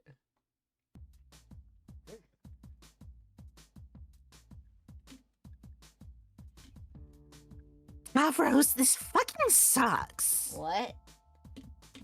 What do you mean, what? For starters, that completely horrible shared body resurrection bullshit that just happened. You were there, remember? That's kind of the point. Oh, yeah. I don't know. It wasn't so bad. I think maybe we were overreacting about being one person. Overreacting my ass. What a nightmare. It's still making my ghostly skin crawl just thinking about it. No, I think I've decided you're being unreasonable. It was cool being alive again for a while, as a strange, unsettling mutant. If we didn't explode ourselves so fast, it could have been an adventure, maybe. Oh, sure. That's easy for you to say. You weren't the one getting the short end of the shared personality stick. Maybe if your personality was as much an upgrade to mine as mine was to yours, I would have been cool with it too. You might be right. Actually, it was pretty neat, What? getting to feel all the amazing self-esteem you get to feel.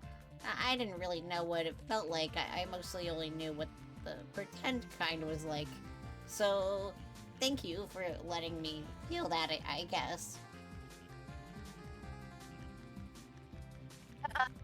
You're welcome.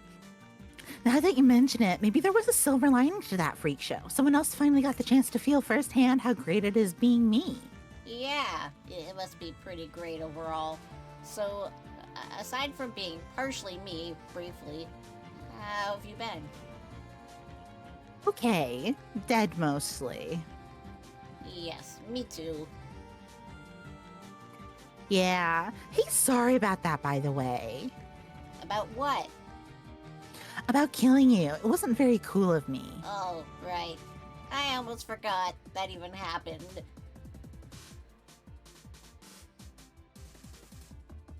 How could you forget? Haven't you been pissed off at me about it? No, I mean, it was pretty much my fault, I think.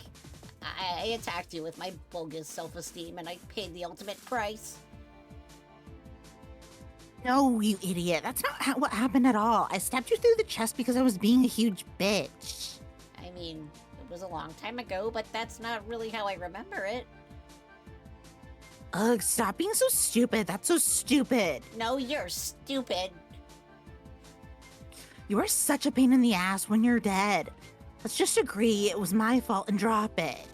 No, but okay. Man, being dead is such a drag. I don't know if I can deal with this shit anymore. I think it's alright.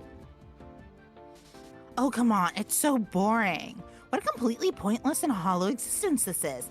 And If the existential malaise wasn't bad enough, now I have to be constantly watching out for that fucking orange guy. Orange guy? The orange guy, haven't you seen him? No. Oh yeah, what happened at the Yeah. end of our last reading? Oh, Orville?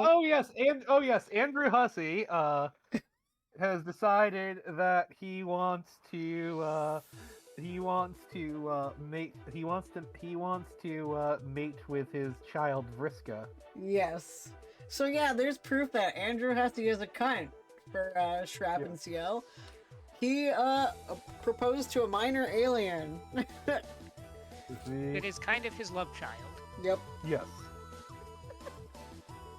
There he is in the back. Well, there's an orange guy. You mean the bird version of Dave?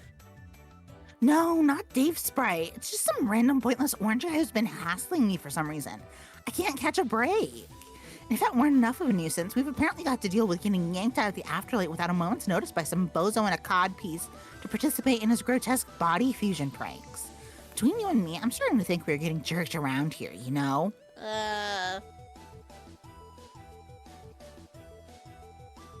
Some inexplicable forces out there are fucking with us. They're doing everything in their power to make sure that we're not being totally humiliated. We're staying completely irrelevant. We can't let them toy with us, then just sweep us under the carpet like that. I'm not going to let our relevance be marginalized anymore, Tavros. What are you gonna do? I think it's time to start fucking some shit up. Oh no. More like, oh yes, I'm sick of this shit. I'm sick of being dead and useless and bored. I'm not gonna take it anymore. You're with me, right? No way. I like being dead. I like how there are no responsibilities or problems. Usually. Rose, that is the lamest thing I've ever heard you say, which is really saying something. Yes, it is. You've got to quit that loser attitude and get your ass out of the sand. That's just your low self-esteem talking again. Yes, I know. I'm going to have to insist. You're going to join me together, and together we are going to fuck shit up. No, I'm not. Yes, you are. No. Yes. No. Yes. Yes, I will definitely cooperate with you wholeheartedly. Damn it. Okay, fine. Jake, proceed to time capsule. You cannot proceed to the time capsule because you are lying on the floor unconscious. While descending deep into the ruins, a sudden earthquake jammed the elevator on its way down, causing you to take a nasty spill onto the floor below.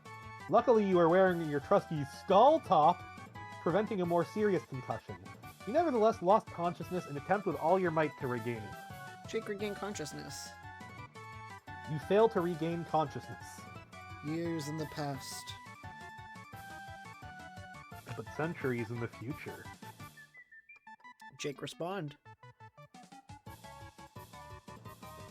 Happy 13th, bro. I have something for you. Well, Nelly, you are too kind, my friend. What is it? It's no big deal, since it's nothing I wasn't planning on giving you anyway. I just sort of happened to finish it today. I think I catch your drift. So my new tin comrade finally gets a head on his shoulders, eh? Yeah, assuming I can actually send it today without another untimely paradoxification. If not, then hey, you get a sick grill full of birthday slime instead. Oh, hell no. Hell no, man. Well, listen, if you're going to send anything to me, slime or otherwise, can you at least please not make the shit appear directly over my head this time? The last thing I need on my B-Day is another installment, and I quote, Mandro Bukkake Theater. You still don't actually know what that means, do you? Not really. It's your friggin' figure of speech, man. I gathered it just meant getting slimed like in Ghostbusters or some such. Kind of. I told you to look it up. Yeah, I'm a busy fella, Dirk. Wikipedia has a lot of letters to type for anything for a man of action on the go. I'm always doing adventures, remember? That is such bullshit. You sit in your little jungle globe watching movies all day. Well, yes. But okay, I have a lot of movies to bone up on. There are so many good ones I still haven't seen. You think literally every film you watch is a masterpiece. I've never felt so much vicarious shame through someone else's atrocious taste in awful garbage. Screw you, I have impeccable standards. There's been so much good stuff out there, and I've really been on a roll with my picks lately. Do you even hear yourself, dude? Your picks are everything, and lately is always. Yes, I hear myself just fine. I hear a discriminating gentleman's melodious voice, and it strikes my ears as a voice of reason. Say, here's one I'm pretty excited about. Have you heard of this Avatar gem? It's coming out next year. You mean the blue furry shit? No, man, it is not blue furry shit. Far from it. Get this. It is about this paralyzed fellow who is down on his luck and longs for adventure. And he finds it. But it is far away on an enchanted planet rich with coveted treasures. And adventure is not all that he finds, oh no. He also finds a romance. A beautiful blue woman from the wild teaches him the ways of her savage culture and also the ways of alien love. Together they frolic in the forest while sharing primal intimacy through magic sexual escapades.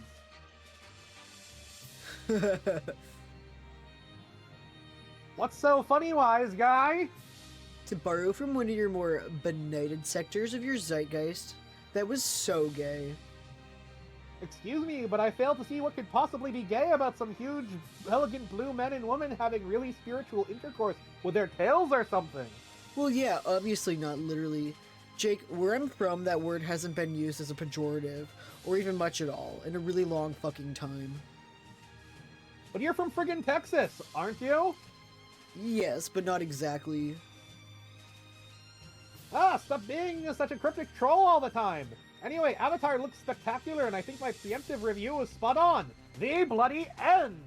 Okay, but what you just said about those furries was gay as hell. It's time to face the facts. You're just treating my great taste in flicks to your aloof hipstery disdain as usual. You don't know anything about that movie. Maybe you'll like it?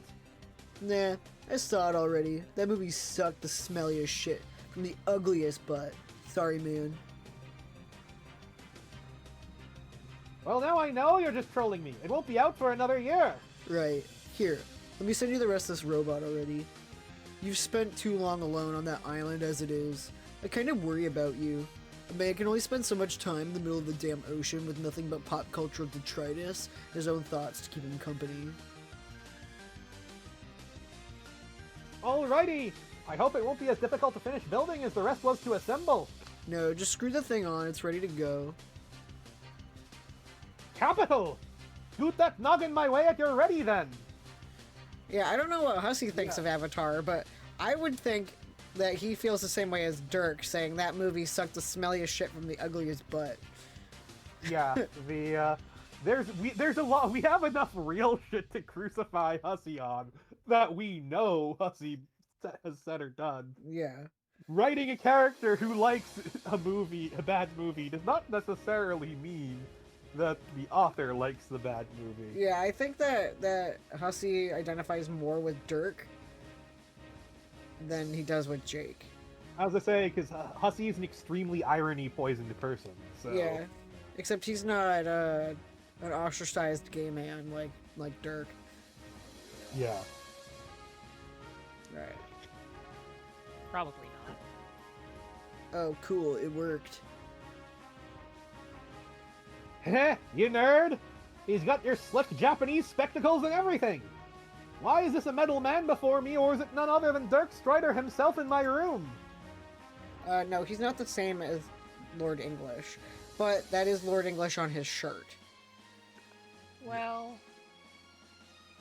he's probably not the same Yeah, as he's Lord English. probably Yes, as far as we know, he is not the same as Lord English. He's not a big he hulking quite green well- guy with a magical coat. Yeah. You mean the magical coat that we saw Andrew Hussey wearing before Lord English purified? Yeah, he's just making sure it, was- Lord English, the man who has always been here. Yeah, he's been here the whole time.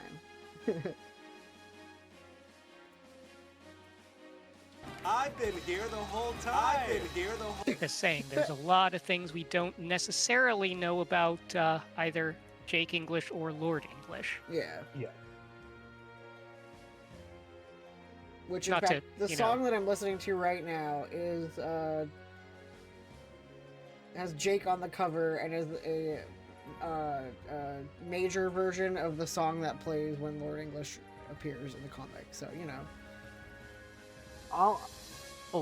They all probably do, but they do not want to spoil it for me. Yeah, exactly. We're trying to keep his virgin ears clean. I'm just saying that.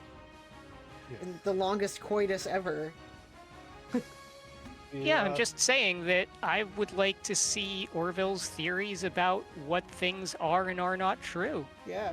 Because some people guessed right on the money about things in Homestuck. Some people were like, yeah, that was an ass pull, even though plenty of people had theorized about it beforehand. Yeah, like there's been theories of literally the whole point of this was to gradually corrupt and destroy me. Yeah. Yeah. Because I love long foreplay. There's been theories that Orville's had, and I've never confirmed nor denied them. But after stream's over, me and Nana and Vlad just go tee-hee-hee-hee. Yeah. There was one in particular that you had gotten spot on. Yeah, but we're not there yet, and I'm just like, oh boy. Okay. Yeah. Anyway. So, yeah, at this point,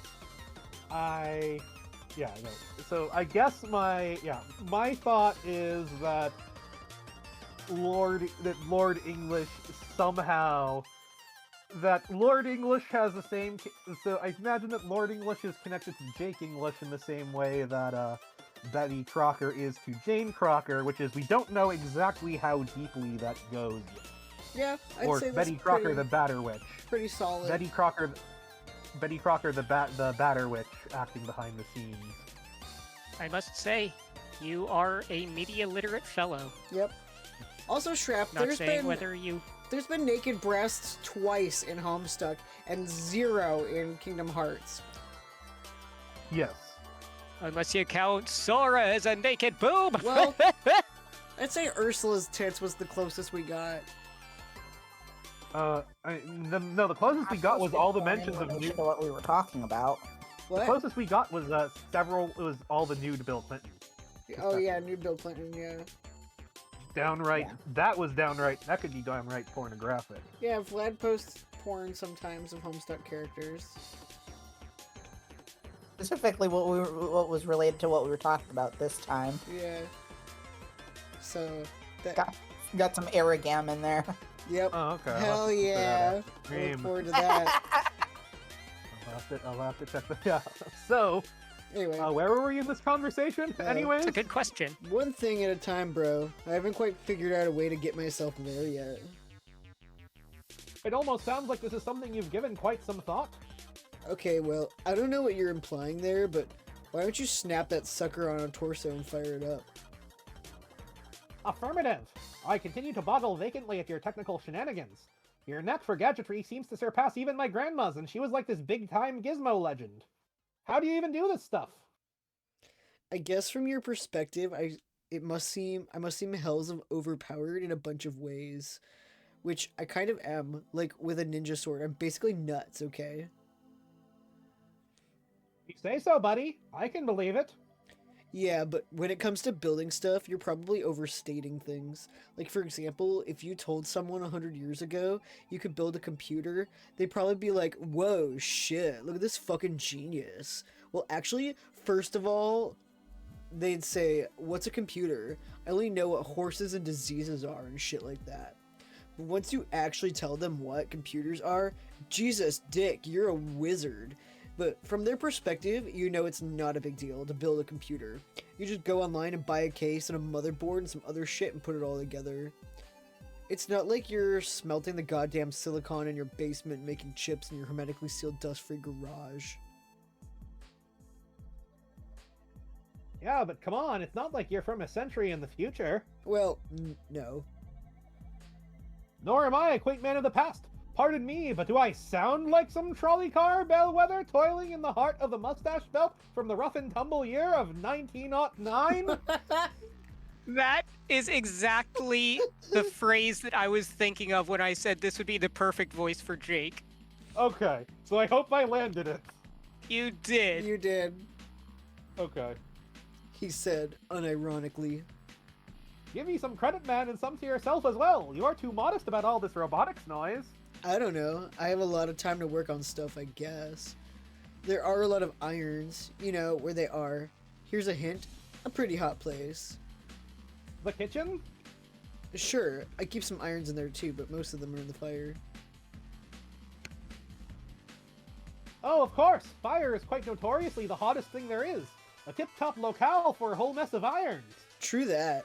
I actually have so much to do and think about. One of my current projects hopefully will address that very issue.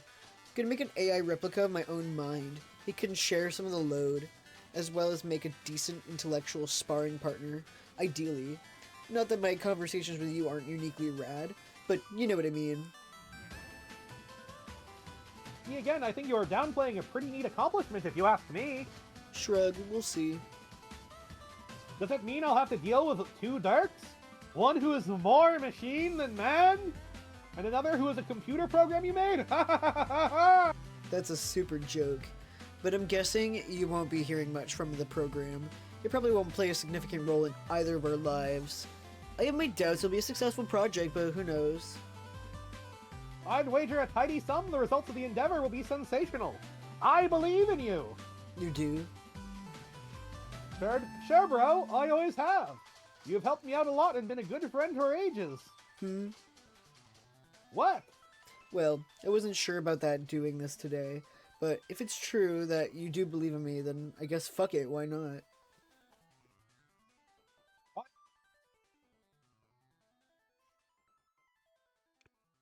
Holden said he's feeling much better earlier today. I muted OBS so no one heard me coughing. Except Vlad and Orville. Yeah. Yeah. For all the viewers at home, it kind of sounded like in an anime when a character is coughing up blood. I got a little bit of phlegm left over. And not a lot of blood left. Anyway. You're supposed to say why not what? Oh, okay, that's where we go. Why not what? I guess call it an extra birthday present, but instead of a present that's awesome, consider it more like a weird confession that may change the way you feel about me. Whoa, Dirk, are you, saying what I think? What? What do you think I'm saying here? Never mind. Sorry for interrupting. Should I sit down for this? I don't know what to do. Wait, I already am sitting down. Maybe I should stand up? No, just chill out. Stand up, sit down, whatever. Here's your thing. You know all these painfully obvious hints I've been dropping that always seem to be flying over your head? Maybe? I think I need a towel or something. About me being from the future? Oh, yes. I think so. Well, those weren't jokes. It's true. What? Oh man, are you actually serious? Yes. So, like, you are from a century in the future. No, more like 4 centuries. The year is 2422, or as we say contemporarily, 411 PC, post-condescension. Wow! I must say, this is not the announcement I was expecting. So you're a time traveler from 2422 to help me build robots or something? Notice this conversation is 2 years in the past, so the current day would be 413 PC. Of course. This keeps happening. Keeps happening, bro. No, I can't time travel. I can only send things through time occasionally. I actually live here in the future, alone in my apartment. I can send messages to you in the past, though, like I'm doing now. Oh. Years ago, our alien friend sent me this special chat client. It's basically just Pester Chum with some sort of alien technology embedded. It's specifically wired to communicate with your time period. As hours go by for me, the time it sends messages to also increments by the same time amount. So we communicate in lockstep, as if we both existed in the present. She said it was important for Roxy and I to begin communicating with you and Jane. This is how we all became friends. Wait, you and Roxy? Yes, she lives in the future too, though we live nowhere near each other. I asked her to refrain from telling either of you. I wanted to be the one to let you know, to wait for the right moment. Holy fucking mackerel! This is amazing! So, you really are trusting me about this? Just like that? No second thought? Well, yeah. Sure, man, why not? Wait, it's not a prank, is it? No. This would be a very shitty and boring prank. I promise it isn't. Then heck yes, I believe it to friggin' pieces. It's an awesome thing to be true. Yeah. So what's the far-flung future like? Some sort of crazy robo-paradise? Not quite. But there are definitely robots. Oh man, what are their movies like in the future? I bet there are some real cinematic humdingers. Like holographic stuff? Or shit you plug directly into your brain pod, right? Wait, you do have brain pods, right? No. We don't have brain pods because those aren't a thing. You just made that up. And there are no movies in the future. There are no humans either. They all went extinct. Roxy and I are the only ones left as far as we know. Well, shit. Dirk, this story got so much less awesome. Is it too late to backpedal on believing it before I start to cry? No, dude. It's too late. Tears ahoy. This motherfucker gets sad. Do you want to know what happened? Sure do. Let me just finish putting the steel melon on my brobot, and then I'm all ears. Jake, complete robot. Oh, he ran away. There he is finished. Look at the spanking iron friend from the future. He is perfect. Oh shoot, Dirk, he just got flurry and disappeared. What the actual fuck? Don't worry, that's normal. Upon activation, he goes into stalking mode. Stalking mode? Yes, he will stalk you in the jungle and strike when your guard is down. What? That's crazy. Why would I want that? Did you want someone to get into scrums with? Well, yeah, but... man! He will give you all the scrums you can handle, trust me. This will sharpen your combat skills. I guess you're right. I was just picturing a little good honest roughhousing. Why does the whole thing have to sound so sketchy and nerve-wracking? Do you want to hear my grim tales of the apocalypse or not? Yes! You're right, let's put issues of fisticuffs aside for now. Tell me everything about the future. So, how does humanity fuck up? Is it the nuclear holocaust? Or is it robots? Gotta be the robots, right? As per the Terminator. No, it's more a gradual decline in population than that, due to an insidious power grab by an aquatic alien empress. The old alien overlord story. Got it. When does she show up? She's already there in your time period, hiding in plain sight. She has been for anywhere between 50 and 100 years. She's the Baroness of Crocker Corp, Jane's company. But of course, Jane has no idea. The Baroness has been using subtle strategies to manipulate the human population through her company for a long time. On November 11th, 2011, she finally made her presence known to the world, along with her agenda for global domination. Geez, that is pretty scary. So in a few years, she'll be in charge of everything? No, not quite. That's just when the world finally sees her for the threat she is. She would continue to gain power by exploiting various institutions and the media from within.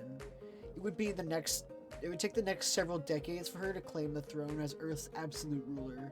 Her march to domination was facilitated by a number of scumbag sympathizers and opposed by a few brave rebels, including my ancestor, Roxy's too.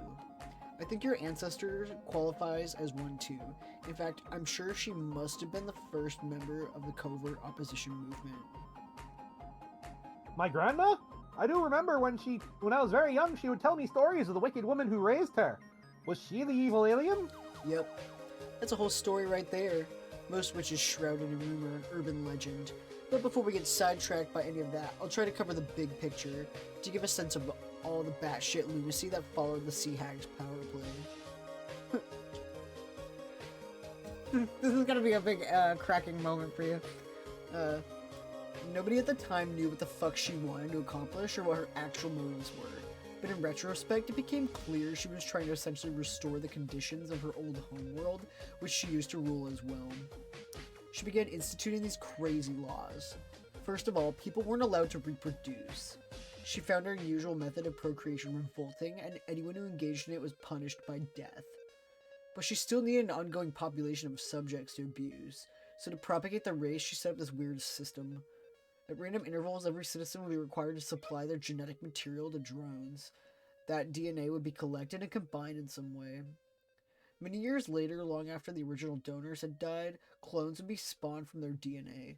so no one would ever be able to know who their parents were or be able to trace their lineage. It was only through a bit of good fortune that Roxy and I were able to discover who our ancestors were. They were the rebels you mentioned? Are they alive right now? I mean, in my time. Yes. Oh, I am very curious about them and also my grandma. I'll get to them, don't worry. Anyway, her imperious condescension turned out to be especially cruel to her human subjects. I'm sure her rule was no picnic on her home world, but I think she resented humans' biological incompatibility with their ideal empire she envisioned and became frustrated. Humanity wasn't even really her first choice to rule. There are reports that she attempted to clone members of her own species and replace the human population with them, but they all died. What happened to them? The rumors say it was her own pet who killed them. She traveled from her homeworld, from her world to Earth in this huge red space arc. In it, she had gathered thousands of creatures from her planet, I'm guessing to save them from extinction. This more than anything has led me to speculate that some cataclysm happened on her homeworld, and she moved on to greener pastures to rebuild her empire. Hold on, I need to cough.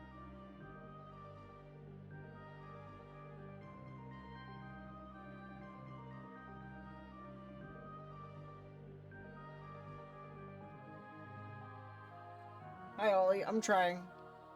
I'm like coughing.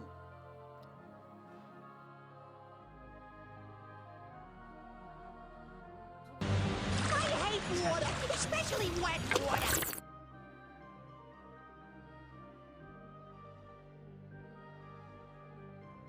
Oh, thank you.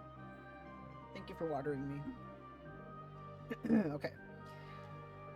She bred all these creatures in secret, increasing their numbers, preparing for her eventual takeover.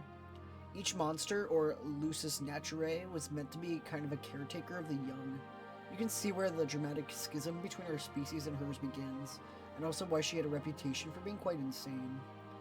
But she also happens to have this one humongous sea monster, Lucis.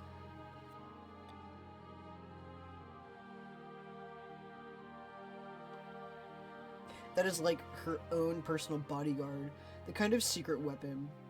But it turns out that the thing is kind of an enigma, sort of a double-edged eldritch horror, as much in her service as it is calling the shots, in some unfathomable way.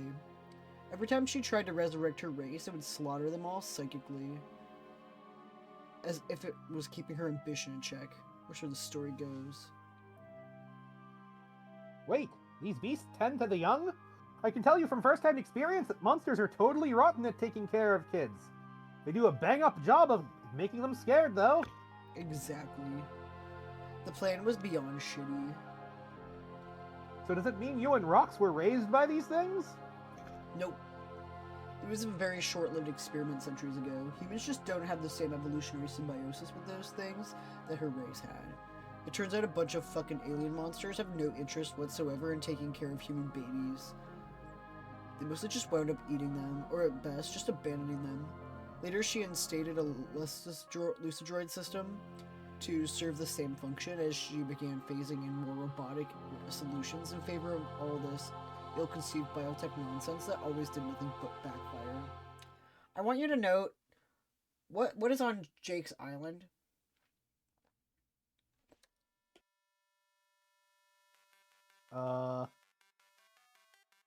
Jungle. Like... No, the What's animals. in the jungle? Yeah, what's in the jungle? Frogs? Luci. Oh, Luci, you're right. And which Luci? If I recall, they were Tinkerballs. I'm gonna go get a cough There's drop more than- while you guys guide him through that. There was more than just Tinkerballs. I don't know where my cough drops are. Okay, hold on. Let me,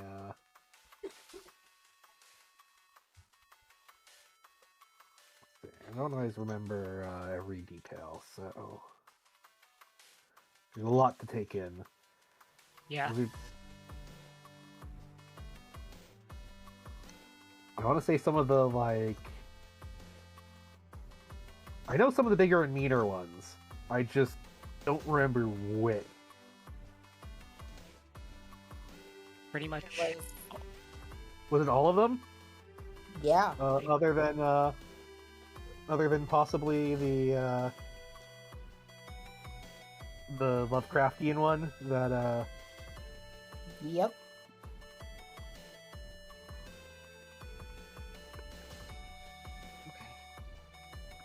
Okay.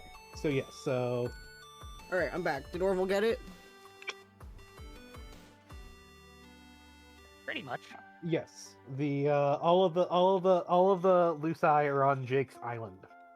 Yeah. So like, you're right that there's lots of Tinkerbell, but there's also butlers.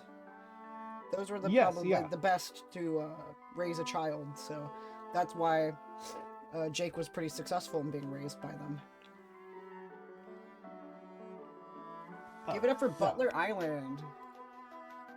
Oh yeah, duh. Yep. Okay, yeah. All right.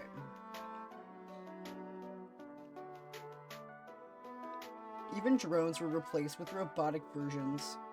I imagine they were just easier to produce and control since she'd given up hope of perfectly mirroring her own civilization in all its convoluted symbiotic glory. But not without a good fight, and not without taking her frustrations out on human population. She attempted to enforce blood casting through efforts to genetically alter people's blood color. That was an ugly chapter. A lot of fucking people died from that debacle.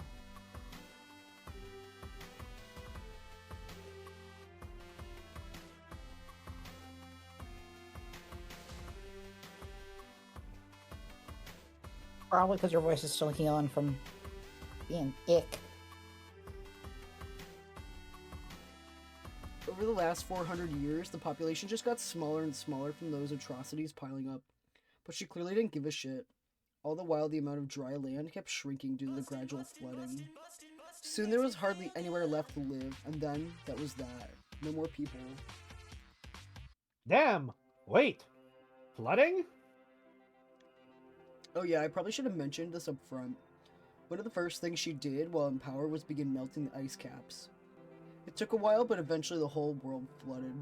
That's how it is. It's totally soaked up in this bitch. Wow, what, like the epic Kevin Costner film? Almost exactly, especially by the same degree of shittiness.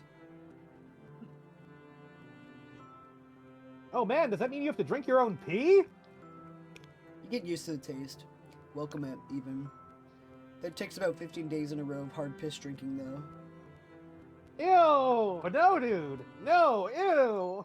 Relax, I don't drink any goddamn piss, okay? Oh, okay. Ew. I guess your Lucis droid thingy sees to it that you have fresh water? Nope, those stopped being a thing a long time ago, once humans went extinct. Well, who raised you then? Nobody, man. I raised my damn self. Huh? Jesus Christopher Kringlefucker, and here I thought I was rugged. You're still pretty rugged. You're just a fucking dork about it. I think it should be Jesus Christopher Kringlefucker. That's true. I guess I did have Cal looking after me. Let's not discount the rad service of the Seaman, okay? Heaven forbid. And what about Roxy? Pretty sure the Carapacians took care of her when she was young. Wait, the whatsits? Right. Another thing I forgot to mention, there are a lot of these humanoid creatures with hard shells, some black, some white. As humanity was dwindling due to increasingly whimsical and psychopathic contests, she began introducing more of these Carapacians onto the scene. Aliens too? Sort of.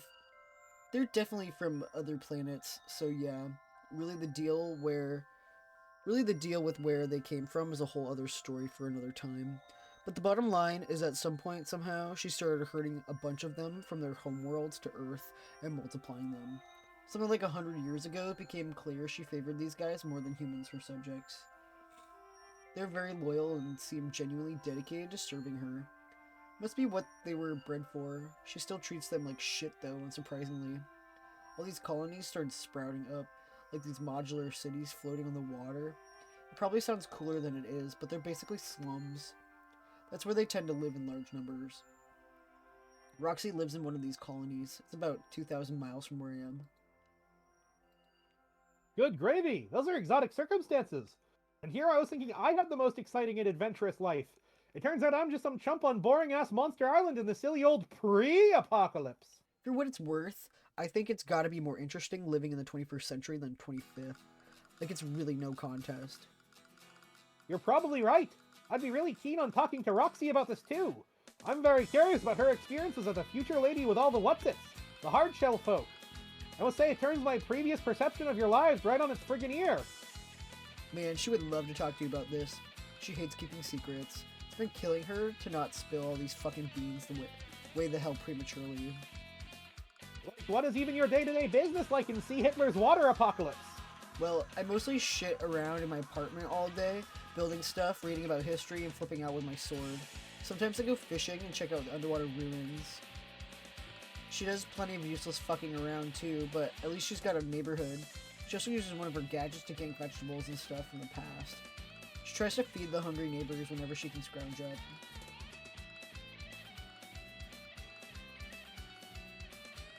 Those are amazing stories. I am so lucky to have friends like you. Oh snap, what about Jane? Have you told her? Jane is... No, I haven't. I've dropped some hints and tested her willingness to believe something like this. It's just not going to fly. It's way too much drop on someone all at once if they aren't receptive.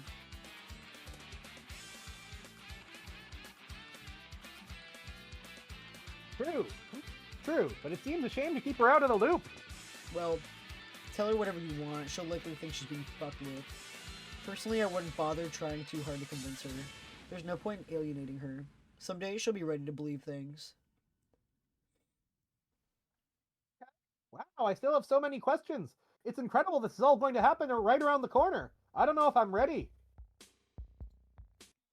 Like I said, the changes will be a little more gradual than that, more clandestine. She'll exploit the fear caused by her revelation to the world to create intended reactions within the governments and media.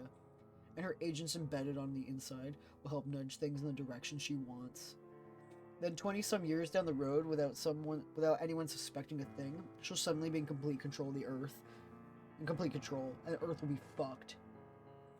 I want to join the opposition. Fuck this witch, I have lots of guns and reckless bravado, and I want to stop her. I'll pick up where my grandma left off. But aside from the main reasons that won't happen, which I won't get into, it still wouldn't be a good idea. Horse shit, why not? Because people way better at this than you tried and died. You said you wanted to hear about our ancestors? Heck yes, bro. Well, how much do you actually know about your grandma? What have you read and what do you remember? My memory of her is pretty foggy. I know she loved adventure just like me. That's why she was exploring this island and raising me here when she died. She was a fair markswoman and knew her way around an atom or two. Pretty sure her company made a tidy fortune till it went belly up. At least I still have a few of her knickknacks or keepsakes. And as you confirmed, she was raised by the evil spinster. But then again, from some of the things my pen pal has said, it kind of throws some of these details into question, so I don't know what to think. I don't know what the deal is with your pen pal either. I'm not really prepared to speculate on that right now. But I'm privy to a shitload of historical data I can share. What's the last thing you remember about her? It was the night I found her dead. Oh shit, there she is. She had gone off to study the ruins one day. I'm pretty sure that was her purpose on this island, to study the technology here and solve all of the astonishing mysteries. She even built that big fancy house we used to live in, so I guess she really wanted to settle here for a while. But she didn't come home from her expedition for a couple days, so I started to get worried. I followed the trail we usually take to the lagoon while keeping my eyes peeled for monsters. But instead I found her lying there dead. I think a monster caught her off guard. There are 3 big fang marks in the body and a trail of blood along the path. It looked like she was trying to get home but couldn't make it before succumbing to the injury. But before I could even do anything about it, I heard an explosion. I looked back at the hill and my house was gone. Just a big poof of smoke where it was standing. So I lived alone in the jungle ever since. Huh. I wondered about that. Well, you never asked. Oh, I know. I would've. But asking about your past would have just been inviting you to do the same. You know how it goes. Indeed. But for the record, I don't think those were fang marks on the body, dude. No? Finish the story first, then what? He's so cute here. Yeah. Oh, there's not much more to it. I had to deal with Grandma's body. I would have loved to give her a proper and dignified memorial like Jane's granddad got. God, Jane is so lucky every day in her household must be like weekend at Bernie's. What a riot it must be. I'm so jealous. Yeah, what a fucking treat. A living room corpse party every goddamn day. I know, right? Alas, I had to dispose of the body with haste so the monsters wouldn't eat her. So I just made a little campfire and burned it. I keep the ashes deep in the ruins, which is where I think she liked it best. Hopefully there isn't an earthquake or something that would knock the urn over in a predictable and hilarious fashion. No way, man. I bet my bottom boombuck, that shit's eternally safe. That earns like the Fort Knox of standing upright forever because of no accidents. Haha, yeah! So then after camping out the next day, I went exploring and found my room globe mostly intact sitting in the jungle, so that's where I've lived since. And that's pretty much it. I sure miss my grandma, though. She was the best. She was definitely very brave, if the stories are true. Downright audacious, I'd say. What did you hear? Well, like I said, she was raised by the Baroness. It was probably a worse childhood than either of us had. She wasn't related, obviously. Ain't nobody's related to a damn fish alien, except the other fish aliens, probably. She had an adoptive brother, too. Life must have been miserable for both of them. Yes, I vaguely remember her mentioning him. Cripes, the things she told me now that I think about it. She said the witch even killed her dog. Is that true? I don't know, but wouldn't doubt it. There are other urban legends that she did a lot of experiments on animals and people, mostly to do with mind control, like figuring out ways to unlock all of her psychic alien potential to increase her power. Not sure if that's true or if it was actually successful, though. So what you're saying is pretty much any unspeakably horrible thing she could have done, she probably did? Yes. Anyway, your grandma managed to run away when she was quite young. Maybe it was a traumatic event like dog murder that prompted her to flee. Who knows? Whatever the case, her bro stayed behind. The guy must have been seriously immune to witnessing fucked up shit because he went on to be a famous comedian, a real kindly old cornball. A nicer guy you couldn't hope to meet, they say. Oh, wow! Must have been a hell of a guy! So, you're not making any connection there? Where? Huh? Famous comedian, about the age of your grandma inheriting the family name of Baroness? Not ringing a bell? What are you talking about? Dirk, stop speaking in riddles and keep telling the story. I'm on tenterhooks here. Okay, well, it's not like it's that important. Just a super obvious thing that'll probably occur to you later when you're looking in the fridge you don't have, at which point you'll feel like an idiot. Oh my god, you can be one opaque motherfucker. Just clue me in, bro. Nah, it'll be funnier this way. Strider! Moving on. Oh, flashing images, by the way. So, okay, so Jane is his grandma. Yeah, Jane is grandma. Who is grandpa? Well, I mean, Come on, we know this. well, we know that, Jane's grandpa is John. Yeah. You did it. So, Yeah. yeah. John went on to become That's a the famous answer. comedian. That's the answer. Yes. Okay. John went on to be a famous comedian. He is a famous comedian at the very moment of Jake being alive. Okay. Interesting. Yep. That kid kept the family name, but obviously your grandma didn't. She must have held a grudge against the Baroness her whole life. She started taking a different name. She knew it would stick in her craw. Oh, I remember this. I believe she said the witch used to be married to a terrible man named English. So because the witch really hated that guy, she took on his name as a sort of big old fuck you to the woman? It's probably close to the truth, but it sounds like the kind of story an old lady tells her young grandson in a way he would understand, or at least wouldn't scare the shit out of him. What I've read is something much more sinister, as usual. There's supposedly only one thing the Baroness fears, and your grandma learned this somehow. It wasn't an ex-husband, though. It was her superior, some kind of demon, or another alien, no one really knows. But he went by the name English. He's supposedly even more brutal than she is, if you can believe that. So I'm named after a demon? What kind of demon is named English anyway? What kind of alien is named Crocker? Probably just a name he stole from someone else if the Baroness did. I guess it's kind of cool being named after a demon who's so scary even the witch is afraid of him. Yeah, now you know. Yeah, well, your grandma thought so. Everything she did in life thereafter seemed to be an effort to piss off the Batter Witch, like starting a competing tech company heavily branded in a way that was presumably intended to remind the Baroness of her boss, like with skulls and garish colors and shit. The dude is some kind of skull monster, I guess. I love skulls! I know.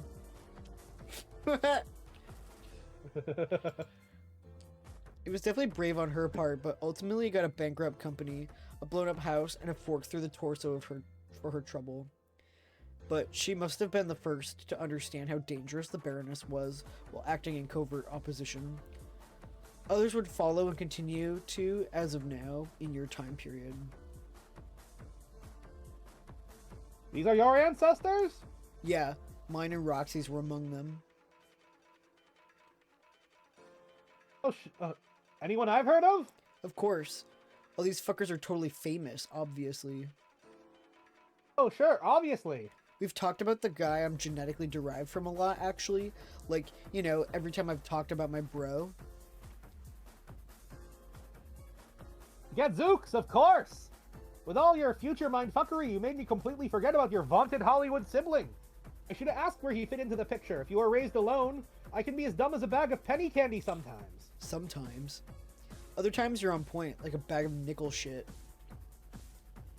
Whoa, now, those are the sweets kept in reserve for the millionaires. Such flattery.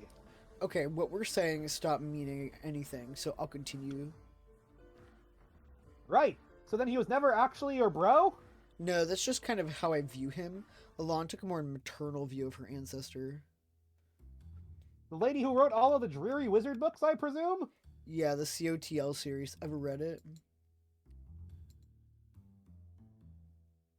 No, I tried. It's too depressing. And also, kind of impossible to understand. I told Roxy I liked it, though. I didn't want to hurt her feelings, so don't say I said that.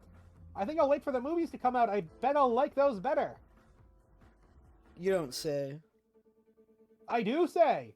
Hey, you must have seen them. What, being in the future, are they any good? They're not. Phooey to that. Like, I even believe you. The books are pretty interesting, though, if somewhat dense.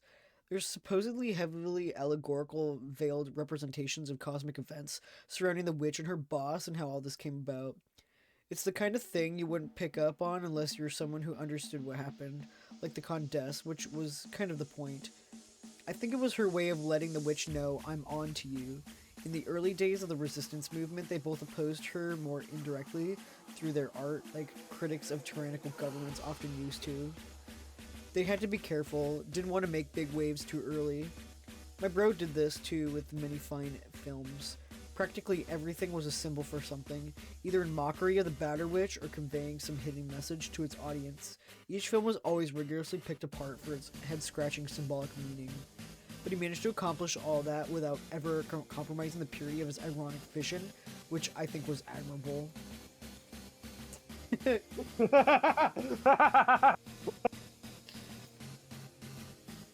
Fuck yes, the Sweet Bro and Hella Jeff films rule! Screw the haters, that's what I say! You also say that about Weekend at Bernie's. Man, that is a scandalous mischaracterization. Nobody hates Weekend at Bernie's. The Weekend at Bernie's films are generally considered as so remarkably mediocre, they don't even attract any trolls who care enough to shit on it. Believe me, I've tried to get in debates with people about it. Yeah, you pretty much two-shade the fuck out of that. But we are definitely in agreement about my bro's films as the masterstrokes they were. He just kept cranking them out too. He really stepped up production after 11/11/11. Even though the cat was finally out of the bag, he was very dedicated to his craft. Dang, I can hardly wait to see them! Yeah, I wouldn't hold your breath about that.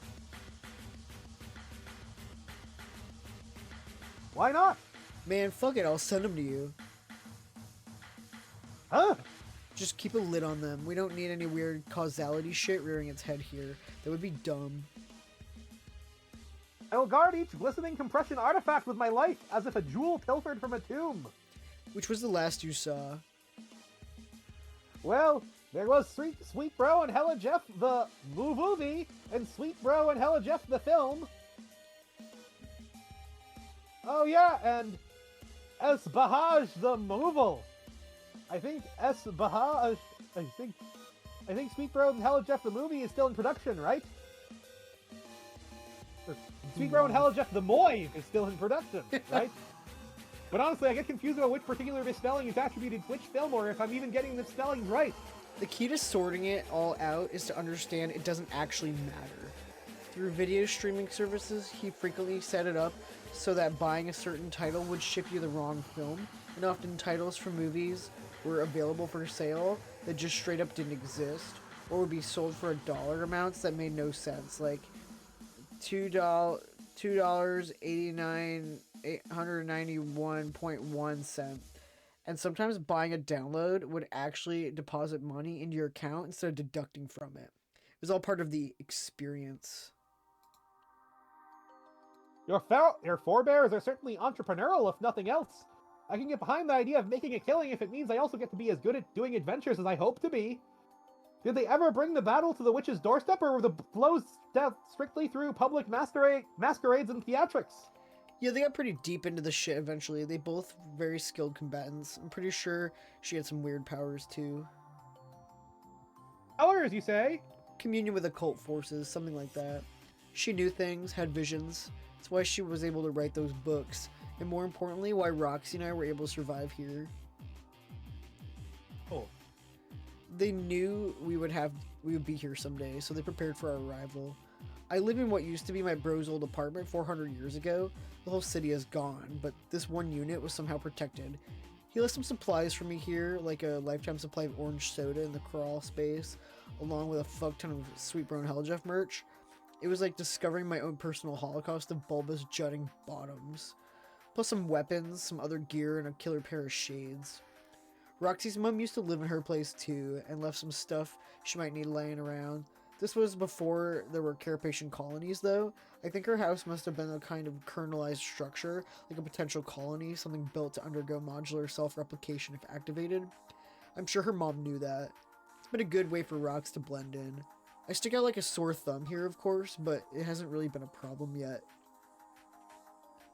So, they knew that you would show up in the future someday and prepared for that?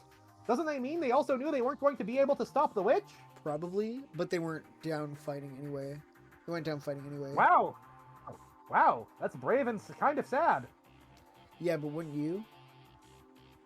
Of course.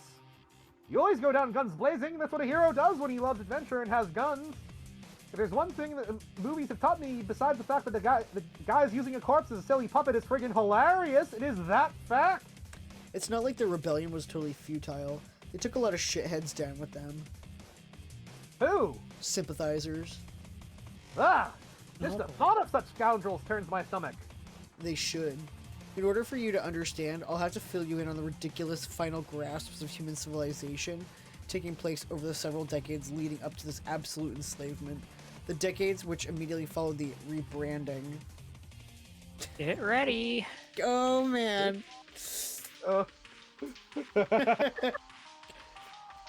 As I mentioned, Crocker Corp's rebranding on 3/11, as it was often referred to in the news, totally changed everything. It marked the beginning of a completely shameless downward spiral of Western civilization through a series of events that were probably hard to notice at the time, but quite glaring even evaluated historically. Though the Baroness made very few substantive gestures of aggression, the global fear of her looming threat would trigger all the changes she needed. Governments prepared for war as if to defend against an invading alien army she undoubtedly commanded. Of course, she had no army, she was always the only of her kind. Instead, the world powers were only setting about to build her armies for her. The media deteriorated into a preposterous circus that was in all practical ways inseparable from the power base and government institutions. Popular entertainers became dangerous demagogues, and their roles in the media blurred with those executive authority. And the most dangerous were the ones who fed into fear and hysteria most effectively. These tended to be plants, unscrupulous shills paid by the Baroness to move her agenda forward. Dang, I would like to think that I will not be suckered by their silvery tongues whenever they come along. Well, the thing is, most of them are already on the scene in your time. Who? Ever hear of Guy Fieri? No, I don't think so. You're fortunate then. He was an especially degenerate piece of filth. Substitute Guy Fieri for someone else. He was especially degenerate piece of filth. He used his connections and guile to wriggle into the spotlight and then onto other positions of power. He somehow landed the U.S. Supreme Court over the years. Other justices started mysteriously disappearing without being replaced. After helping rewrite the Constitution to form an incomprehensible patchwork of fascism, theocratic mandates, recipes, and bad rap lyrics, he weaseled his way up the ranks to become the High Chaplain of Interstellar War. I'm just gonna cut to the chase, because really this ain't a big history lesson here. He eventually came to be regarded as the third and final Antichrist. No other human in history was responsible for more death and suffering. You know, this was really funny back in 2012. Yeah, this was 2012, dude. He fucking predicted 2016. Yeah. I mean, like, it's not that that was the first time that a shitty, washed-out celebrity who, by all accounts, should have been arrested several times over, seized power through very questionable means to become president of the United States and made things really, really worse. There's this dude called Ronald Reagan who was a washed-out Hollywood actor. Can we talk True, about... and yet... On this next picture, the flag of the Running Man looks like a fucking swastika. Yeah. Or the Hatchet Man. But yeah, Ronald Reagan is the second Antichrist, so... Yeah. The third is apparently Guy Fieri in the Homestuck universe. Yep. I mean, honestly, given how things have ended up in our world, if you told me that in 10 years' time Guy Fieri was an insane theocratic Fascist demagogue. Yeah, then I'd believe it. That's... Yeah, it turns out he's pretty based, but... No, yeah.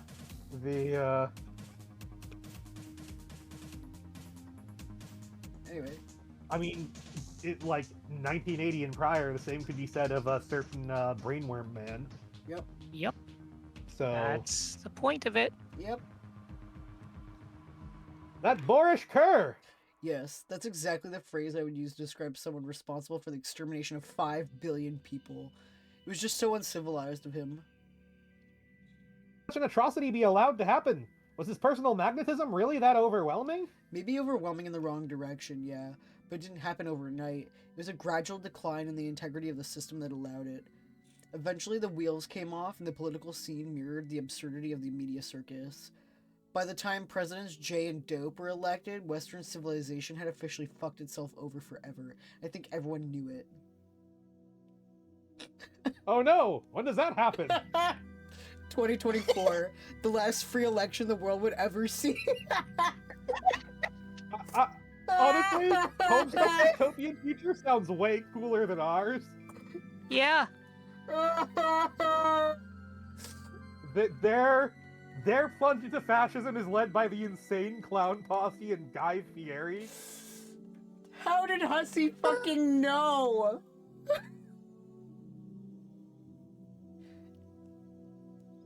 So, like, they're on the ticket together as president and vice president? No, man. They were both president. They were the first dual presidents of the United States of America. Also the last. They were also the first and last Juggalo presidents. The founding fathers warned us about this, but nobody listened.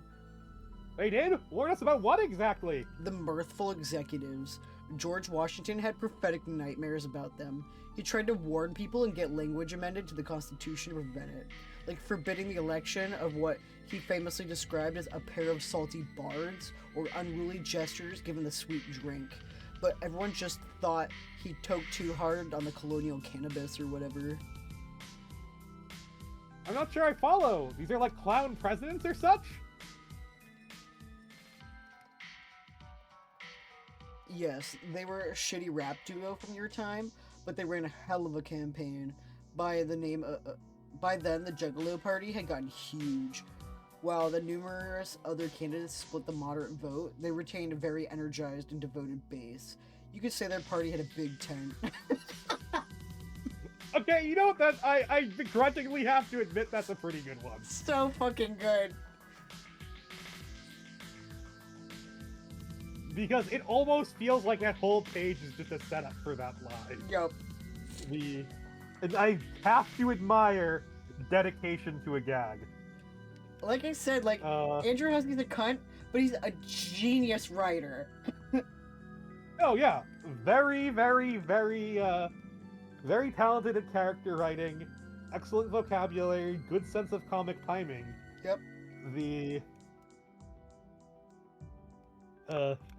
I feel like the story writing is uneven.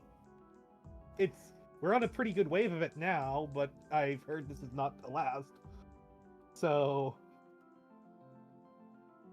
Dirk, I really dislike the future you are describing. Hey, me too. They were swept into office on a wave of Fago, and the presidential inauguration was the biggest gathering of the juggalos of all time. They all hosed each other down on the White House lawn with shitty soda. The DC in the Capitol thereafter officially stood for Dark Carnival.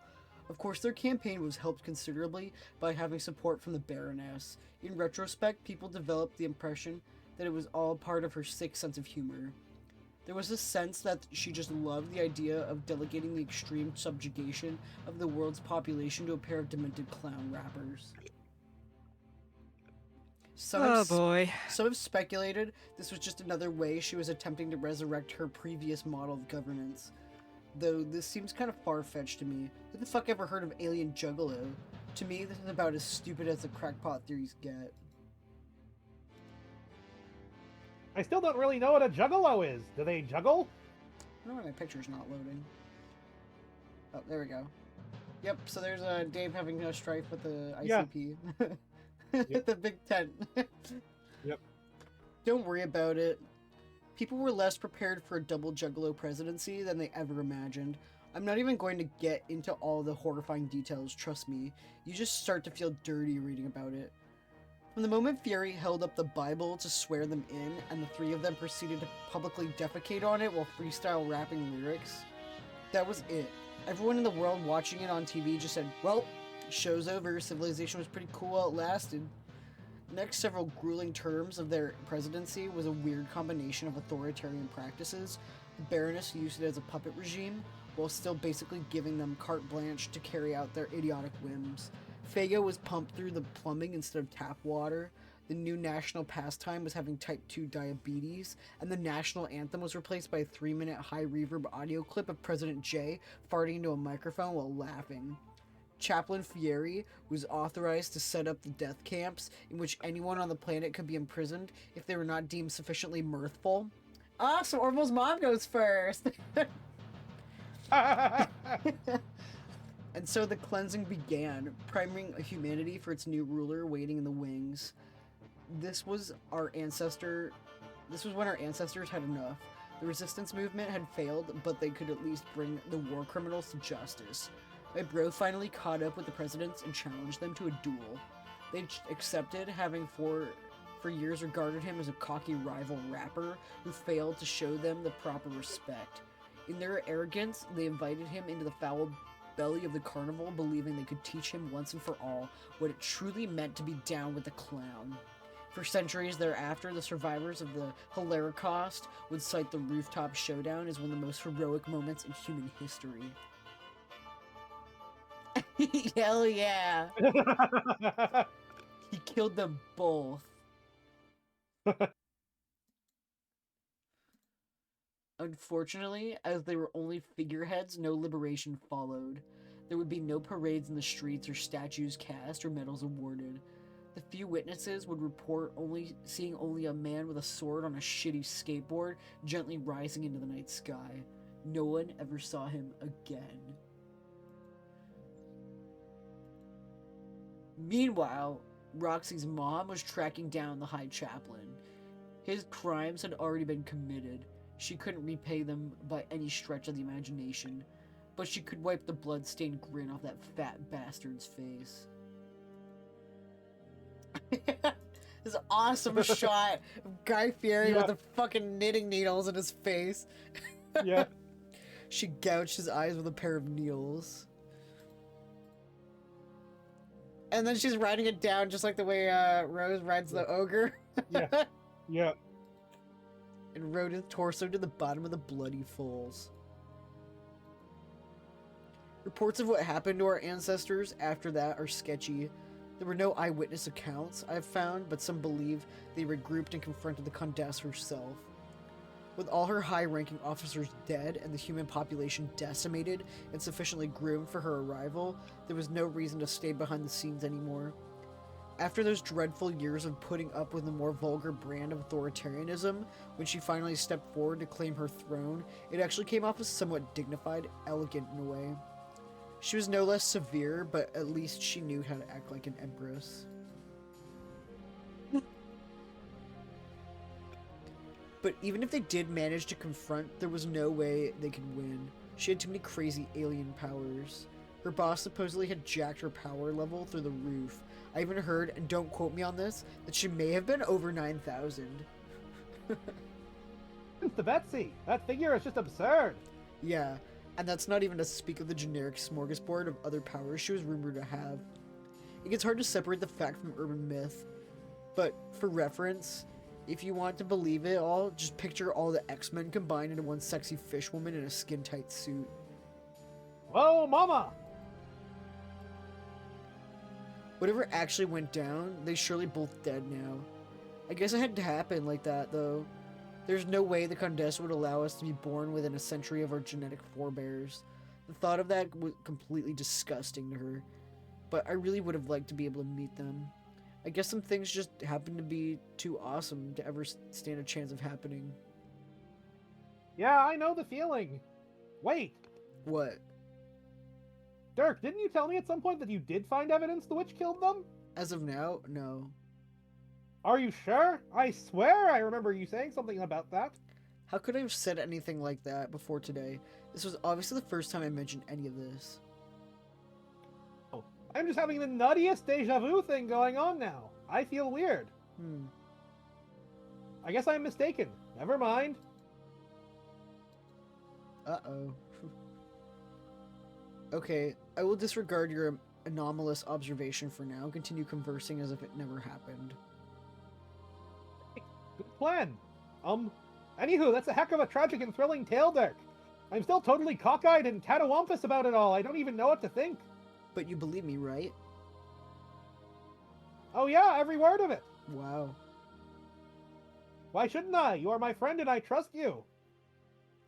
I still just think it's impressive as all. Even after all this time, you're pretty much a one-of-a-kind dude. Really, I just like believing stuff and believing in people. Wait, what do you mean? About what? About when you said after all this time? You just told me now. Yes. Hang on. Blarg. Deja vu shit is happening again. Okay, I am sure we've had this conversation before, so many things are familiar. I remember you saying the one-of-a-kind dude thing, and I remember saying the word catawampus, and all of it. What's going on? It took you long enough to figure it out. Pages really are slow-burning class. Damn. Figure what out? You're asleep. Oh, that's right. I fell off the platform thing and I guess I got knocked out? Yep. So I'm dreaming. Kinda. It's a dream bubble. What's that? A place in the infinite abyss where sleeping people can share dreams with each other while revisiting memories. Also where they can meet dead people. So we are sharing a dream together? And you're currently asleep too? Currently in the future? No, even if I was, I wouldn't visit a dream bubble. That only happens when your dream self is dead. Like yours. Mine's not. I guess I understand. What's the deal then? Wait! You said this is where they meet dead people too! Shit! Dirk, are you dead? Are you a ghost? No, dude, chill, I'm fine. Then what the fuck is going on? Who am I talking to? Well, who are the people you talk to when you have a regular dream? What? Like just a boring normal dream and there's a person you're talking to. Who is that? I don't know. It's nobody, just a projection of your own mind. Dream bubbles don't always need to be shared by dreamers or dead people. You can go to sleep and wake up in one alone, reliving an old memory, kind of like a normal dream, until you remember it's just a memory, which is where we are now. Okay, so I am having like a lucid dreamy thing in a magic bubble and you are just like a figment of my imagination? Yes, basically. So I'm talking to myself. That's kind of stupid. Well, yeah, but not quite. You can view me as a projection of the real Dirk within your mind, as expressed through all of your thought patterns about him. So I'm kind of a splinter of his corporeal self, who happens to live in your awareness. I have a startlingly close approximation of the real thing, for all intents and purposes. Just how startlingly close are we talking? I'm not going to give you the bogus percentage like the glasses, because that's not my shtick, but I'm pretty damn close. Okay, that's fair. But, man, there's something that feels kind of weird about this. You being in my head, it's a little messed up. What's messed up about it? You were the one who put me here with your intimate understanding of all his mannerisms and predilections, and a splintered existence is pretty much how he rolls. This is how shit is, bro. Okay, I'm sorry for saying it's messed up, but it's still a bit frustrating. I've been trying to talk to you all day, but all I get is your pesky responder bedeviling me at every turn, and your friggin' robot punching me across the ocean, and then throwing a weird tantrum and ripping his nuclear heart out in front of me. And if that weren't enough, I tumbled off the doohickey and knocked myself out, and now I'm strolling down memory lane with your fake brain ghost. It's like you're surrounding me from all sides with imitations of yourself, but never the real you.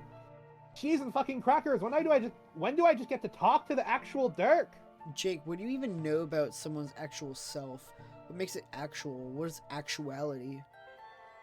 What a horse shitty question. I don't know anything about actuality, I guess, but I know some philosophobabble horse shit when I dad blast and hear it. I'm just saying, this isn't really your field of expertise. Dirk is the heart guy. He is the one walking the path of self, even when he doesn't know it, like right now. What does that mean? How can you really be made of only my thoughts when I don't even know what you're talking about sometimes? Or when I didn't know some of the things you're telling me, like about being in a dream bubble? How can I tell myself about that stuff through Brain Ghost Dirk?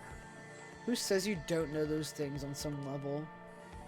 I guess I don't you're think I gonna do. messed up. Bulba Boy. Raid. Bulba Boy. E-Raid? You're talking about, Viewers. right? Viewers. Yeah. And you're talking about raiding their Streams. for their Viewership. right? Oh yeah. Fantastic. How are you, man? Thank you for the raid. What's going on? What you doing? For those who don't know me, my name is Holden, or the Bulba Boy, and I'm just a little guy.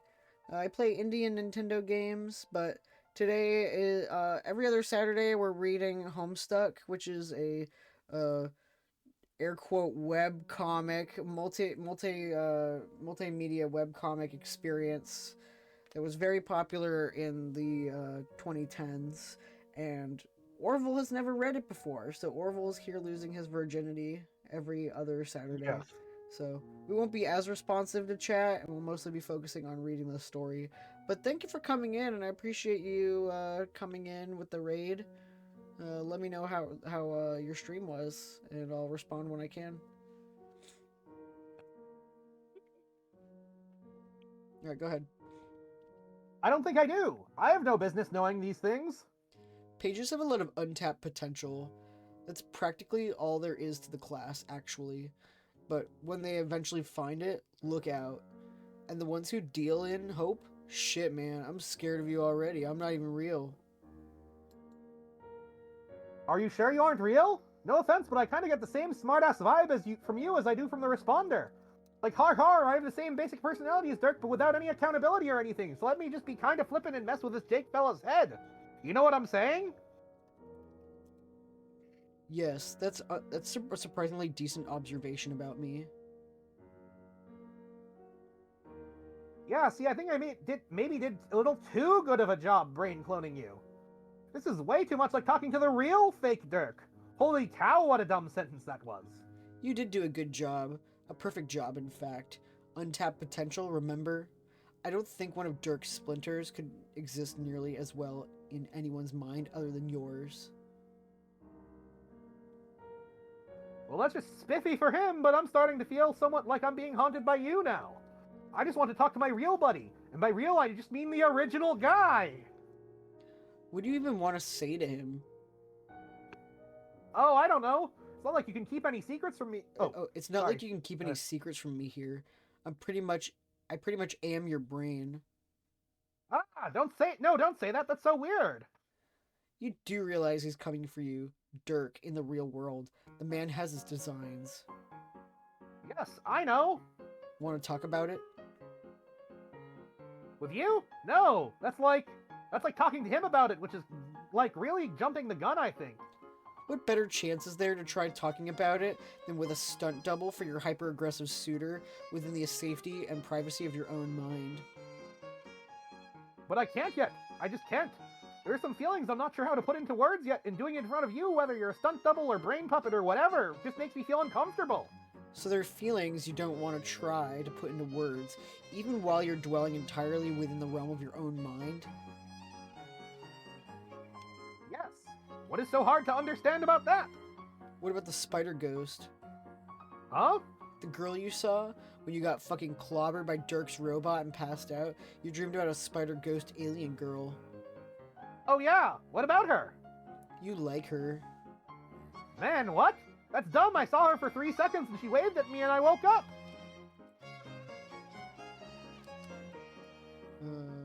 Yeah, and it took all of 3 seconds for you to fall in love with the cute spider ghost. Why do you keep calling her a ghost? Because she's been dead for a zillion years, dude. Oh, well, holy shit. It won't change the fact that you like her. Let's not pretend it will.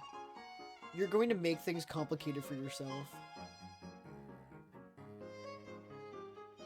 No, I won't. Yeah, you will. You're too fucking wishy-washy. Between Dirk, Spider-Ghost, Jane. Man, poor Jane. What? What, Jane? You tell me. What was even the deal with that? Our last chat ended on very pleasant and amicable terms. She was upbeat and chipper as ever. I fail to see what reason one might have to feel sorry for her. Yeah, you totally read her like a book. Really handled that conversation like a champ. Wait, didn't I? Look out, bitches. It's Jake Casanova, Lady Slayer English. He's packing heat and is frequently able to parse the literal meaning of things women say. What are you getting at? We're running out of time. She'll be here soon. Jane? No, doofus. Spider Ghost. Whoa, okay. Where? Wait, she is? Oh, fuck. Look at you. I'm telling you, 3 damn seconds of ogling an alien in a blue dress, and you're completely hopeless. Stop fidgeting around like that. Your hair looks fine. You want me to tell you how your breath smells? Screw you. I'm as cool as such a cucumber. Okay, then. Why does my breath not smell okay? You're dreaming, Jake. Your breath is only a thing if your brain wants it to be. Okay, you. When is she coming? Why is she visiting in my dreams? Soon. She's been waiting for the right time to enter, waiting for you to snap out of the memory. Clearly the girl has the patience of a saint. Alright. Dang, it's warm in this dream bubble. How can I be sweating in a dream? Where do I keep the dream towels? Will you calm the fuck down? I'm a figment of your imagination and you're still making me nervous. But really, who is she? What's her deal and what does she want from me? Since all the so-called untapped potential in my subconscious taking the form of yet another sassy Dirk clone seems to know everything, would it be okay if I troubled my own brain for a few flipping answers? You should try to be more polite to me, seeing as I'm a representation of your entire mind. I have complete control over all your basic functions. I could trigger a particularly spirited bowel movement right now before she gets here, so watch your step. Oh, no, I'm sorry, don't! Just kidding, dude. Jesus, I would never make you shit your pants in front of a girl you liked, even if she does happen to be my chief competition. We Dirk Splinters can be pretty Machiavellian, but we do actually have some fucking standards. Okay, thank you for promising to keep my trousers tidy. Anyway, she's visiting now to bring you into the loop on some things. Important details you should know about your relation to the bigger picture. The much, much bigger picture. I don't know how you know.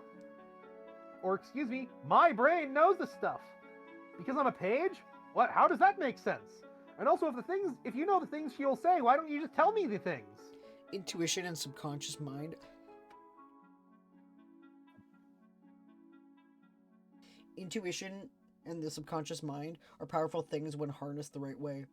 As for why I don't tell you, why not just let her tell you? You're the one with the damn crush on her. Okay, dude, she's here. Shoosh. I know. Oh man, What the fuck are you looking at me for? Say something to her, you jackass. okay, I will. You're distracting me though. Can you scoot over a bit? Oh my god, fine. Hi there, welcome. Don't mind him, he's just a brain clone of my best friend. I know that sounds crazy. Heh. Bro, she can't even see or hear me. You're making a fool of yourself. Wait, she can't? Why didn't you tell me that? You're really throwing me off here. I don't know, I guess I didn't think you were going to have a neurotic meltdown at the sight of a girl. I thought you were supposed to know stuff like that, seeing as you are literally my brain. God damn it, will you just chillax and woo this fucking ghost, babe? How can I chillax when you keep talking to me? It's really disconcerting. You're totally embarrassing yourself, dude. You're talking to a nobody. Man, I'm starting to feel bad for Spider Ghost. Look at her, she's just getting uncomfortable. Just shut up, I can't think! You're being so lame. I don't care if I'm a figment of your imagination or not. I can't take this bullshit. Either you get your shit together and put the moves on this dead space vixen, or I start fucking you, fucking with your cortex and make you pop a dream boner. God, no, don't you dare!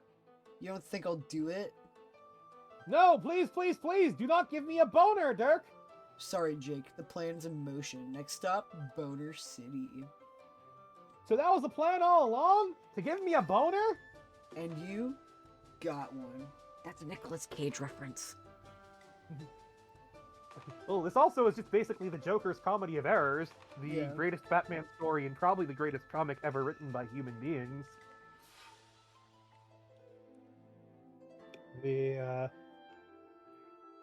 You motherfucker! Oh, tee-hee, a false alarm, I see. Very funny, cool guy. I think you are full of shit. You're bluffing, you don't even have the power to give me a phantasmal erection. Jake, please. Members of the Juggalo party aren't the only ones who can pitch a big tent.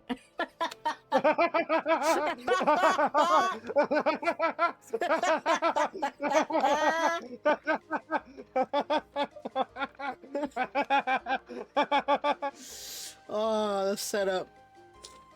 That was okay. That makes that line from I'm kind of angry I like it to holy fuck, that was amazing. You like puns, don't you, Squidward? I like sex puns. I'm open about that. This is a sex pun. And this was a phenomenally set up one. Yep. I have been consistent about that.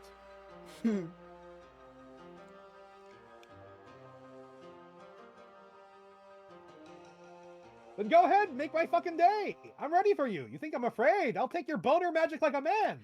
I'm not ashamed. I'll stand tall and proud at full mast in front of this pretty alien. Do your worst, you bastard. This is so stupid. You're out of your mind. This is coming from your mind itself. I can't even watch this. I'm out of here. Well, good riddance to ironic hipster douchewad rubbish is what I have to say about that. I wonder what Jack's up to right now. What? I mean, what? Who's Jack? Just talk to the girl, okay? You have some damage control to do.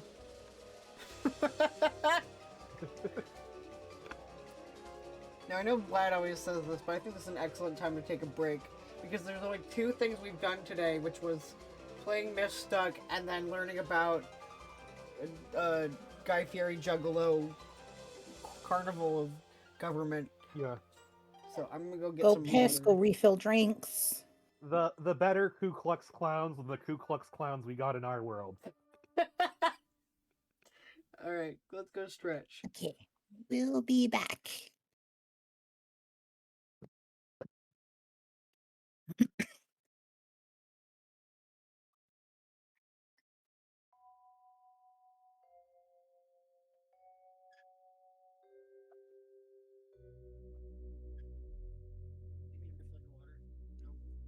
Huh?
Well, I'm back. And I'm apparently the only one.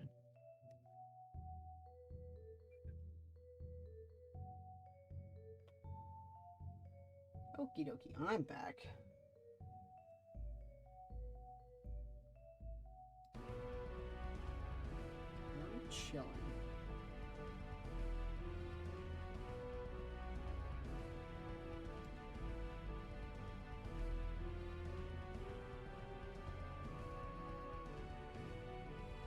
Is that what they're calling it these days? Something like that.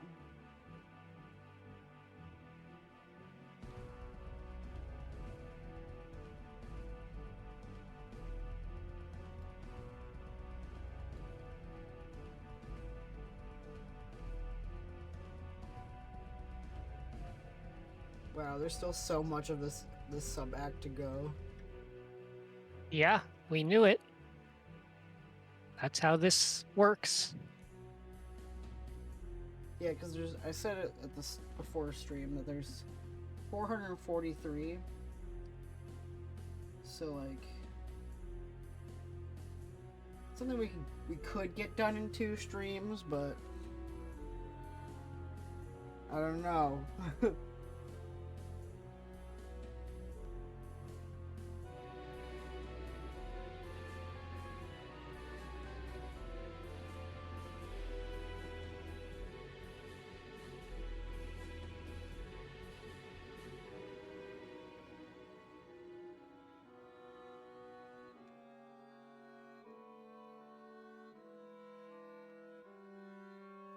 Oh, there's so much good shit happening soon.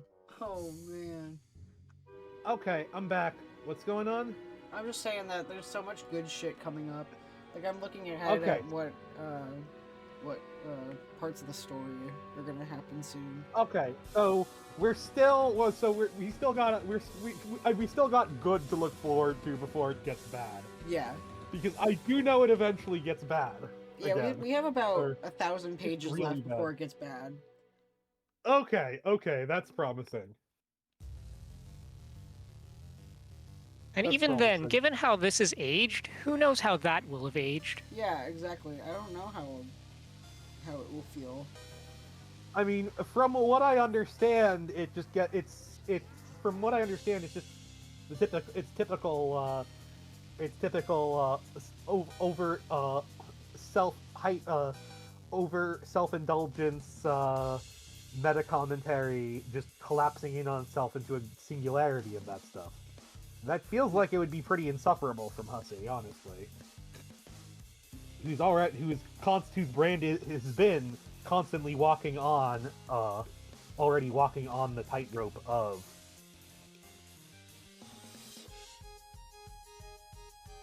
But I could be wrong. Yeah, who knows? Maybe I will be pleasantly surprised.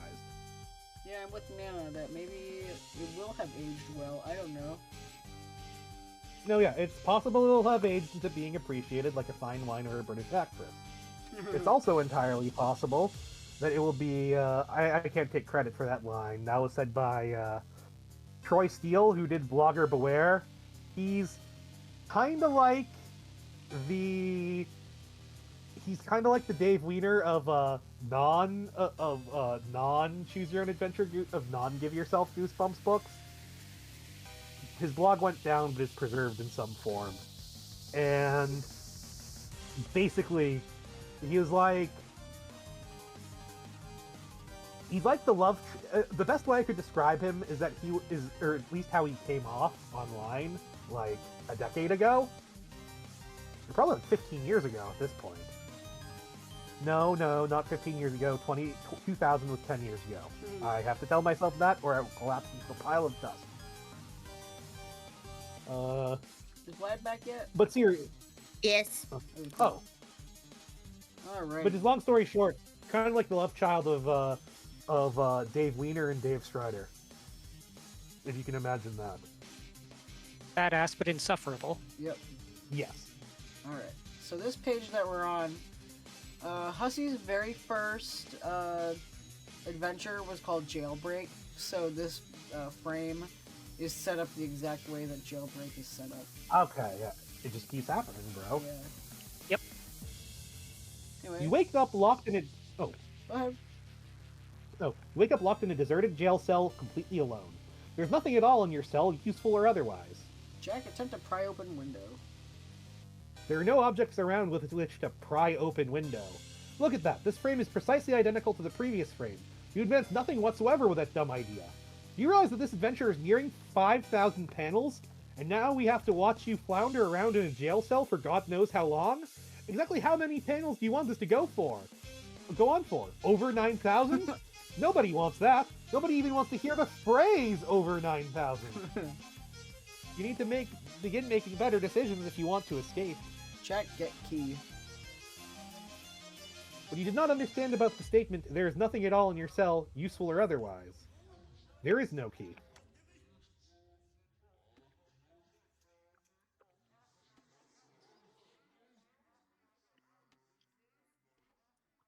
It is an extremely crude drawing of a key on the floor. Really, the drawing is so bad it's ridiculous to think that some prankster thought it would fool you, which it did. Whoever drew this key clearly was employing the most primitive drawing tools available. You're obviously being fucked with in this stupid jail cell. You expect that you'll continue to be fucked with, and it makes you wish you could stab something. Jack, get pumpkin. What fucking pumpkin? There is no pumpkin! Once again, there's nothing at all in your cell useful or... Oh, god damn it. Okay, a pumpkin appears. You guess it must be feeding time for the prisoners. These Prospidian jails are like luxury suites compared to the penal system on Durst. Should be the softest time you ever did. Jack, consume pumpkin. What a horrible idea. You don't eat fresh produce. The thought is revolting to you. What do you think these sharp teeth are for? Or what's left of them, at least. You'll have to make a note to file a protest with your lawyer. Complain of cruel and unusual treatment. Their coddling criminal justice system will undoubtedly see to it that you're given some proper meat to consume. Perhaps a prime cut of filet mignon, as if you were a guest of honor. What a bunch of powder puffs, what with all their namby-pamby morals and compassion. This kingdom makes you sick. Jack, look out window. You step up on the little Kirby thing to get a better look outside. You can't make a plan without getting your bearings.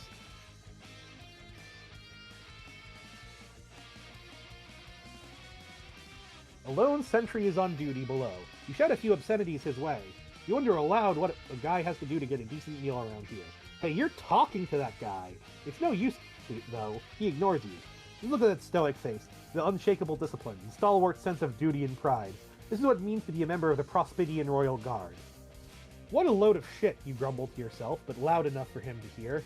Jack, inspect pumpkin. That guy won't be of any use. You doubt you could even manage to lure him into your pissing radius, magnificent though it is. You give the pitiful gourd a little kick. A terrible thought occurs to you. What if you have no choice but to eat this awful thing? You can't let it come to that. You have to get out of here. Hold on, what's that? Jack, take a closer look. Eureka! Droll, you beautiful bastard. Looks like he snuck something inside the pumpkin to help you escape. Probably a bomb. You're going to have to remember to give him a promotion when you get out of here, or at least reduce his daily newspaper floggings. You need to think of a way to get the bomb out of there. Can't just smash it with your foot, or it might explode and take your leg off. Too bad they confiscated your knives, or you could slice the thing open neatly. Maybe even carve a funny face into it. Heh. You bet you're the first guy who ever thought of doing that. Jack, search for carving apparatus. Hang on, you remember seeing some pointy things just outside the window. Luckily, both kingdoms are totally covered in pointy things. Can't swing a dead cat without impaling it on one. Jack, take pointy thing. With sound effect. You snap... Oh, yep. Snap. You snap off a golden pointy thing. Should be sharp enough to do the trick. Jack, carve pumpkin. It slices through the meat of the vegetable like a sharp spire through thick squash. This is working so well. Who the hell needs a trusty knife when you were this resourceful? Screw knives! You take it back. You can't stay mad at knives. Jack, open it. You can taste your liberation already. You can't wait to hear the sweet ticking of the bomb that is definitely in there. That'll be the sound of freedom, you decide.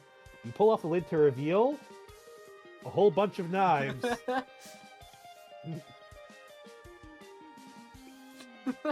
God damn it, Droll.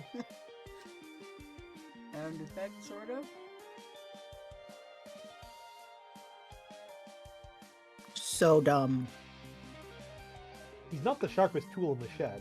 Although now that you think about it, he might be by default, since he just sent you all the sharpest tools in the shed. Oh well, you can probably get some use out of these. You've never once been disappointed to receive a pumpkin full of knives, and you're not about to make an exception. Jack, empty pumpkin on the floor. You take quick inventory of the smuggled contraband. Hold on, looks like he snuck something else in the pumpkin under all the knives. Something compromising. Jack, examine compromising material.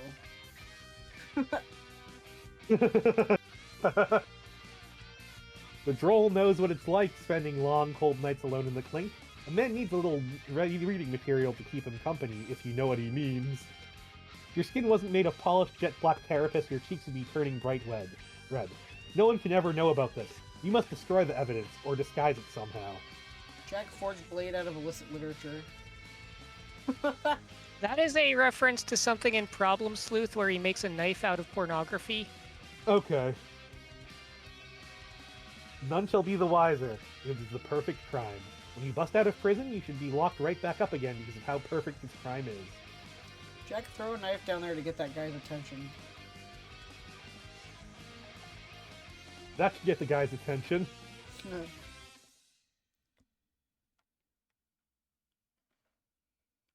Unfortunately, he only keeps his attention until he dies, which is almost instantly. You need to come up with a better plan. While you would argue that random stabbings are their own reward, they aren't getting you any closer to escape. Jack, examine exit. That door is locked tight. You're going to need a key to open it, preferably one that isn't horribly drawn on the floor to taunt you. Jack, knock on door. Maybe you've knocked hard enough, in just the right way, at just the right time. Wait for it. Wait for it. Wait, no, not yet. Wait for it. Wait. Jack, now. Your clumsy fist accidentally flies through the bars, knocking out a passerby. Keys from his keyring jangle on the floor. Now we get a sound effect. Wop. Quite possible one of those keys will unlock your door, but they're all well out of reach now. What's next, genius? Jack, use knife to snag one of the keys on the floor. You see if a knife can adequately lengthen your reach, but it's no use. They're still just outside of your modest flashing radius.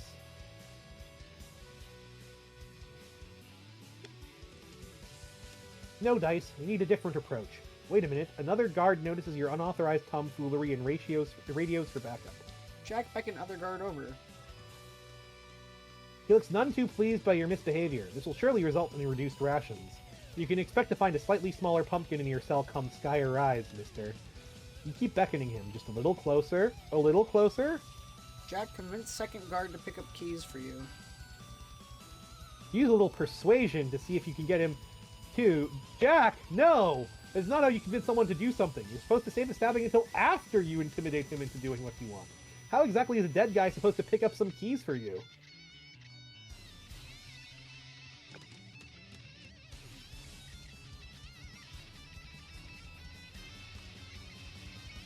Real smooth, Jack. What's the plan now?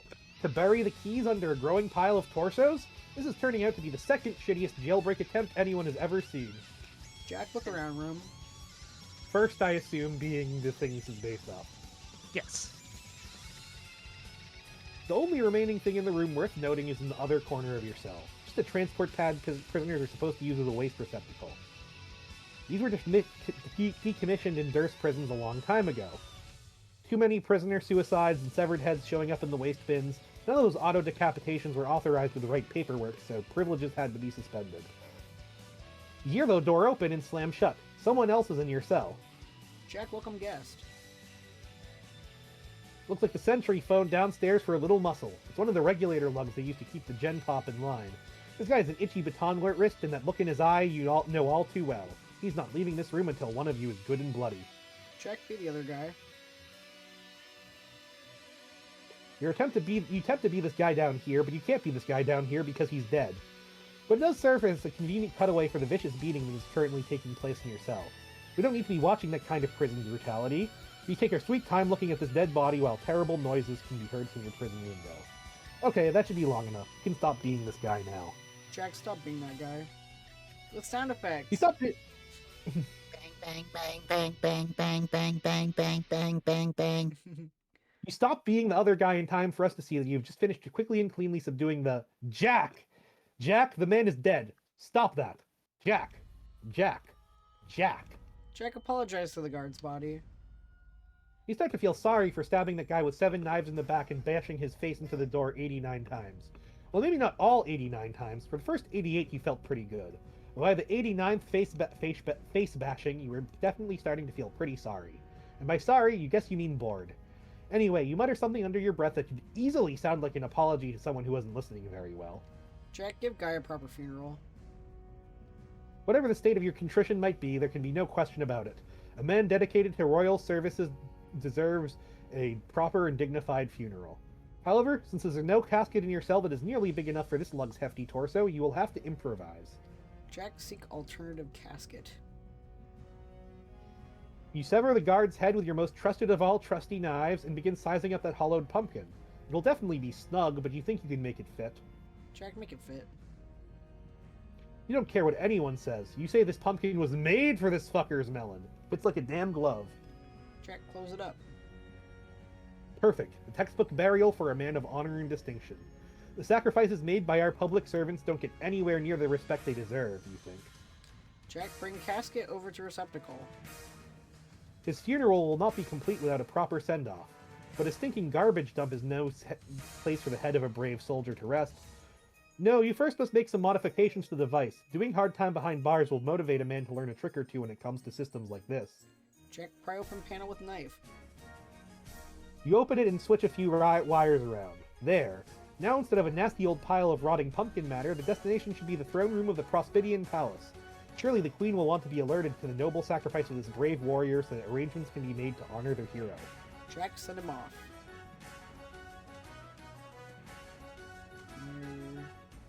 Pumpkin at her feet.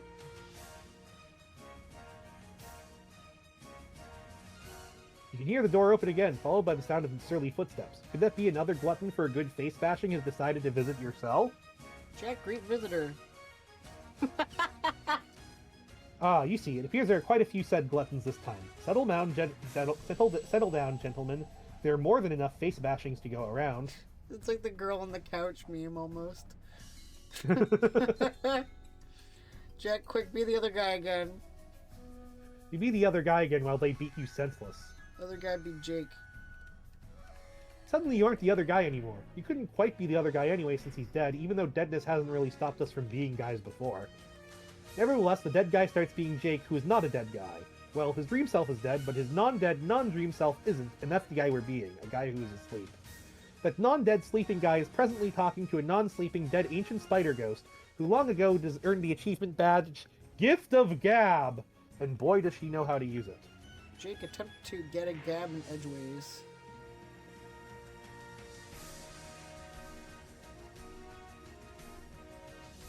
Well, Jake, don't you have anything to say? I think I've spent enough time introducing myself. You have hardly said a word. It would be nice to know whether my long story has confounded you in any particular way, or if you're just being shy. Yes? Jake, I understand this is very much to learn all at once, but do you really want me to keep speaking until I am blue in the face? Gulp? You appear to be perspiring heavily. There's no reason to be so nervous, especially considering you are only dreaming. Shit! Sorry, I don't know where I put the dream towels.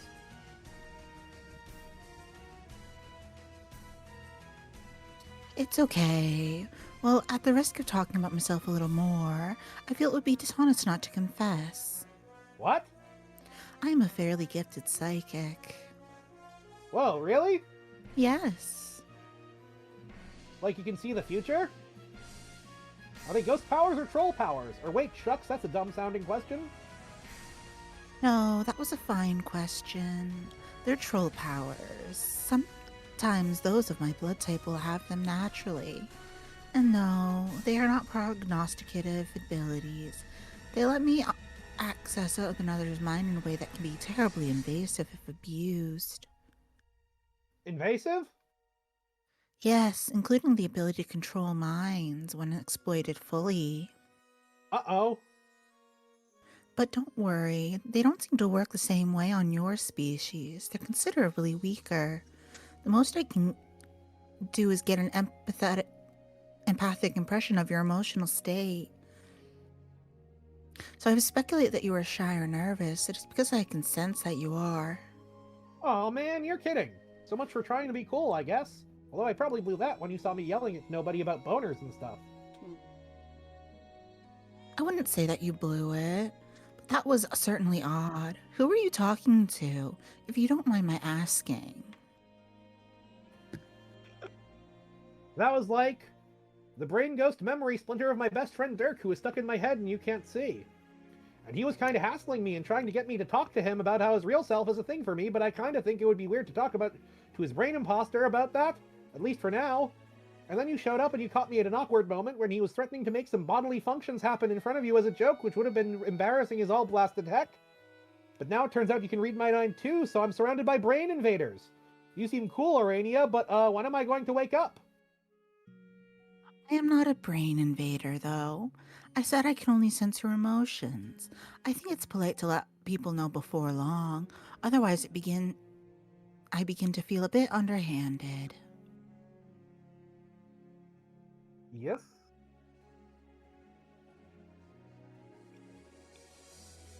Okay. Okay, give me a sec. Oh, it's mom time. Okay. We're eating Homestuck. Yeah,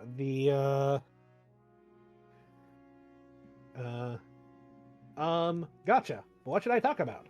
No, you're right. Help, further up. Okay, I guess. Oh, sorry. Oh, okay. I guess it's not too bad. I think I can keep my feelings buttoned up. As what strong and adventurous gentlemen do I think? They keep a stiff upper lip, even on the inside. That way they're never embarrassed and feel slightly more brave about stuff. But you don't have to. That was not the point of my telling you. I'm used to sensing many things from people. There aren't any feelings you could have that would be surprising to me or compromising to you. I really just want you to relax for the brief time we have in this bubble and talk to me. Gotcha. But what should I talk about? Well, I've spent almost no time examining this iteration of your universe. The gods have given me very little access to it through the memories of others until now.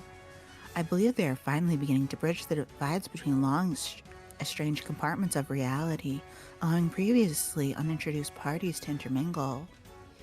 Those from different universes, both their initial iterations and their scratched reboots. Those from different spheres, ones of creative potential and of mortality. Through us all, they attempt to bring closure to insentient loops and restore stability to the cosmos. So I'm curious about you and your friends. What is your life like? My life? I wish I could say it was more interesting, but it's actually been a mite lackluster. There are monsters, but I try to stay away from them, to tell you the truth. It's mostly just me sitting around here watching movies and stuff and sometimes polishing firearms. Guns are sweet. So are movies, huh? This is a terrible story. I understand. The same is mostly true for myself. I can sense that you are either very impressed or in some way intimidated by me. But when it comes down to basics, a description of my life would be boring as well. Why don't you show me around? Show you around my room? Yes, okay. Well, there are some guns. Like I said, guns are great. There's a whole mess of movie posters on the wall. You probably never heard of any of them being a dead alien and such. Nope. And, I don't know, there's a desk which I used to work on silly projects, and that's my bed, I guess. What else? Dude, just FYI, you've been kind of staring at her. What? What was that? Nothing. I'm not trying to fuck you up here, I promise, but you gotta watch what you're thinking, remember? Go away. Oh man, no, see, that thought you just had? That's exactly what I'm talking about. She's a fucking empath, bro. She can pick up on shit like that. Not listening to you. Ache? Nothing. It's cool. You've gotta be kidding. Did you seriously just think something that dirty? You must be doing this on purpose, to spite me now. I mean, just wow, dude, that was X-rated as fuck. No, stop. See, you're talking about it, and now I can't help it. You're psyching me into having dirty thoughts. Get fucking lost, you interloping brain douche. Don't worry, I'm gone. It's like a goddamn peep show in here, and I feel like a sleazy piece of shit watching this from the dark corner of your mind. You have a graphic imagination, English.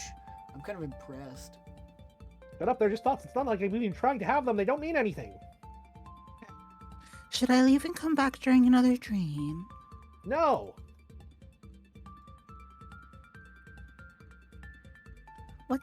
Okay then. What's this? An illustrated story of some sort? Oh, hey, whoa. Let's not worry about that. It's nothing really. Here, give me that, okay?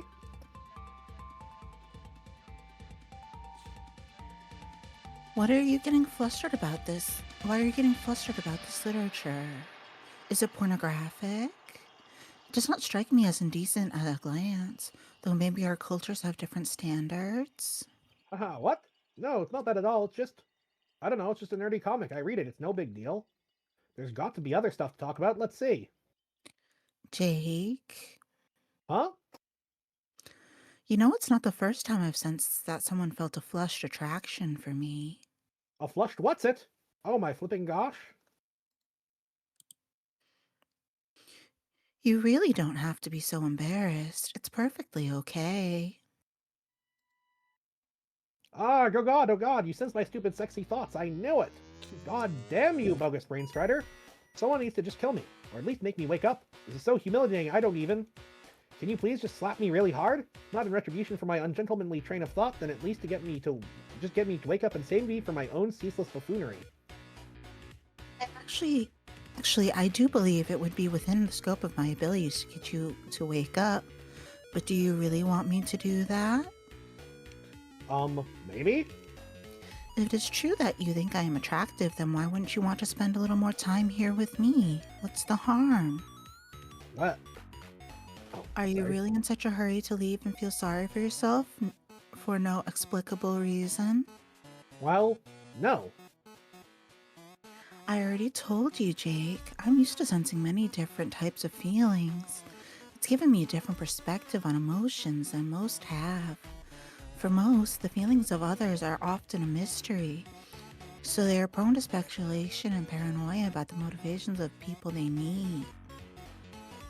The emotions of others can seem like such well-guarded mysteries. People begin to believe that's how their own emotions should be treated as well.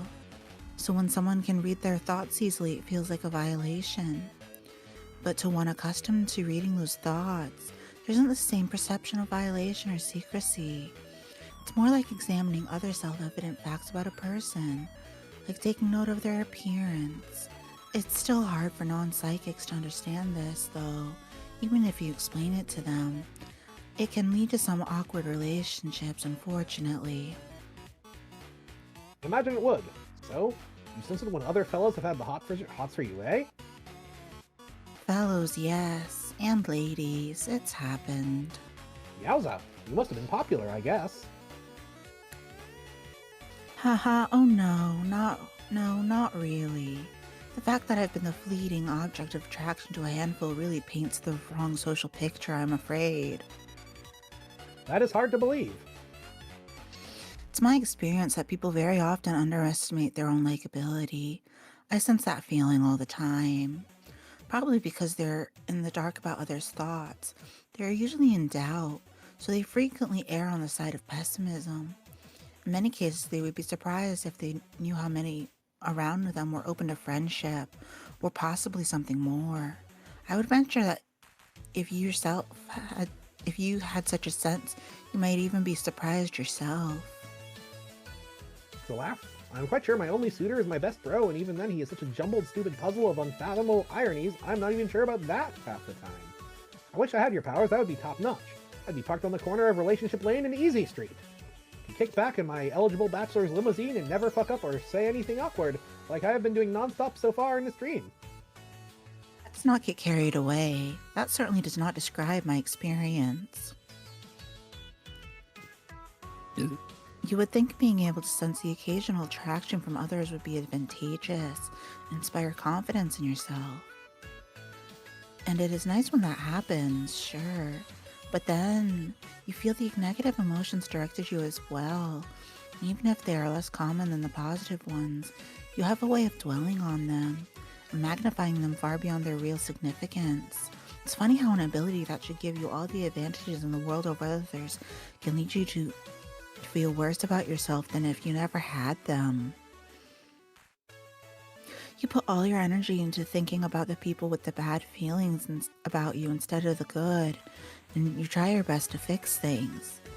But it usually just gets worse. People think you are overbearing and needy, and they don't understand what it is you want from them. I can see why it can drive some with my abilities to abuse the powers. Fortunately, I was able to resist the temptation. Well, there are people on your planet who do that. On the world I was from, it was rare. Only a few criminals and outcasts would. But in the second iteration I mentioned, it was a commonplace. Like I said, things were very different. In my world, though, the higher castes have a lot of responsibilities. It wouldn't be right to abuse my powers. So you were in a higher caste because of the hemo spectrum thing you mentioned? Ah, so you were listening to my lengthy preamble. I heard all of it. I was just, well, go on. Yes, blue bloods like myself were higher than most. The job of each blood caste was to serve the needs of all those below it. We were to use our progressively greater longevity and wisdom to help the lower castes learn and grow, to listen to them and try to provide whatever they were missing, like a hierarchy of caretakers with increasing social responsibility. When the order functioned in harmony, our civilization would flourish. That sure is a neat sounding science fiction utopia. Wait, duh, I mean science reality. But then it all went to shit because of that meddlesome demon. Yes. The demon you say I'm supposed to defeat? Yes. Hang on, will that be the same demon I'm named after? Who told you that? I guess technically my own brain did? That's interesting. I wasn't planning on mentioning that. Or at least not just yet. Why? There's no reason to prematurely overcomplicate an already complicated tale. All facts will fall into place in due time. Yeah, but it's true, right? More or less. Sorry, no, actually the cat came to my cat came to my door, and then he was just standing there, like, when I opened it, he was just standing there, like, because I wanted to close it, because obviously, Yeah. I think I'm already annoying my mom, since, But she knows you do this, so she can shut up. I think that my thought was that that I try to wrap up around 10:30, and her thought was I try to wrap up around 10, so there was a misunderstanding there.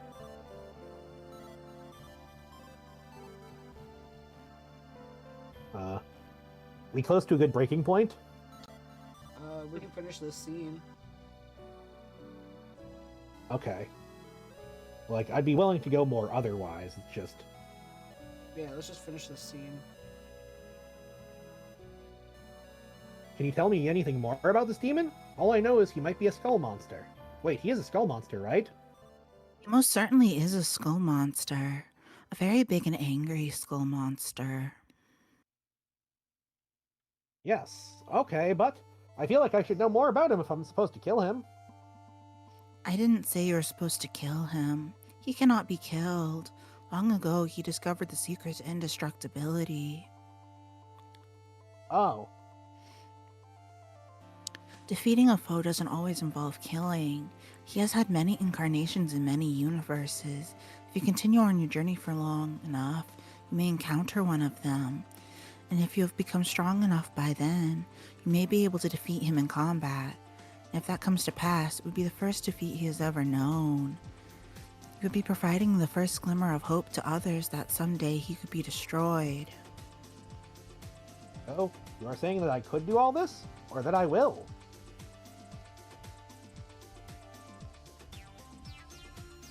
For now, I'm saying that we should get going soon, if you would like to meet the others before you wake up.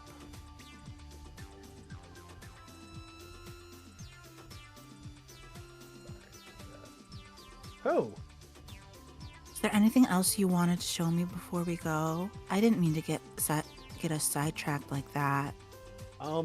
Nah, just some more boring junk. These are the fanciful branches, but I don't know where they came from. I suspect dream sorcery. They're from someone else's memory. Are they from a wizard's memory? Haha, no. Oh, well, I guess I could show you around outside. There's a jungle out there full of tremendous beasts. Not anymore. Son of a bitch! More fancy branches. This way. What is this realm of limitless wonder? Realm of limitless wonder? God damn it, Jake.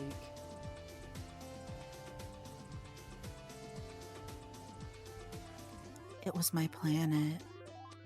It's great. Everything is so amazing. Who would have thunk that you could have such crackerjack adventures in your dreams that are basically real instead of imaginary? Yep. Or, for that matter, that you could meet such neat people along the way. Your thoughts are wandering again, man. Whoa, yeah, that gross mushy thought right there. Are you even paying attention? No! Shh! We've already been through this, you hopeless rube. You might as well be saying it out loud to her, so why don't you? Maybe I will, wise guy! I mean, she is pretty hot. Yeah, I know. Now shush! Jake, it wouldn't work between us. Huh? I'm dead. Yes, right. Perhaps if you died too, although maybe not after too long. I don't know how I would feel about that if you were a lot older than me. Man, what the fuck? Although technically I am already so much older than you. It would just be kind of strange if you were physically my senior by any significant margin, you know. That's a reference to Vriska and Yeah. Pussy. Yes. Yes. That gathers. Yeah. The Jake's. Well, I was gonna say Jake is a lot more gentlemanly than Hussy, but that can also be said by 99% of people, both real and fictional. Yep. So. This is a weird fucking trait of thought. Can you tell her that? No. I'm going to make you have a seizure and get you to mime the message to her with your spastic gyrations. Pelvic thrusts will be my exclamation points. Screw you! You heard her. I totally have a shot. What? Go on. But I wouldn't want that to happen. What to happen? For you to die soon. I want you to succeed at your quest and to live a long and happy life. Man, I'm gonna come out and say it. This broad is a total snore. Yeah, right, bro. Did you hear that? At least if I kick the bucket early, there will be, shall I say, a silver lining? Wink, wink, nudge, nudge. It'll take the form of some spooky smooches from a smoking, ghostly troll babe, so shut your jealous trap.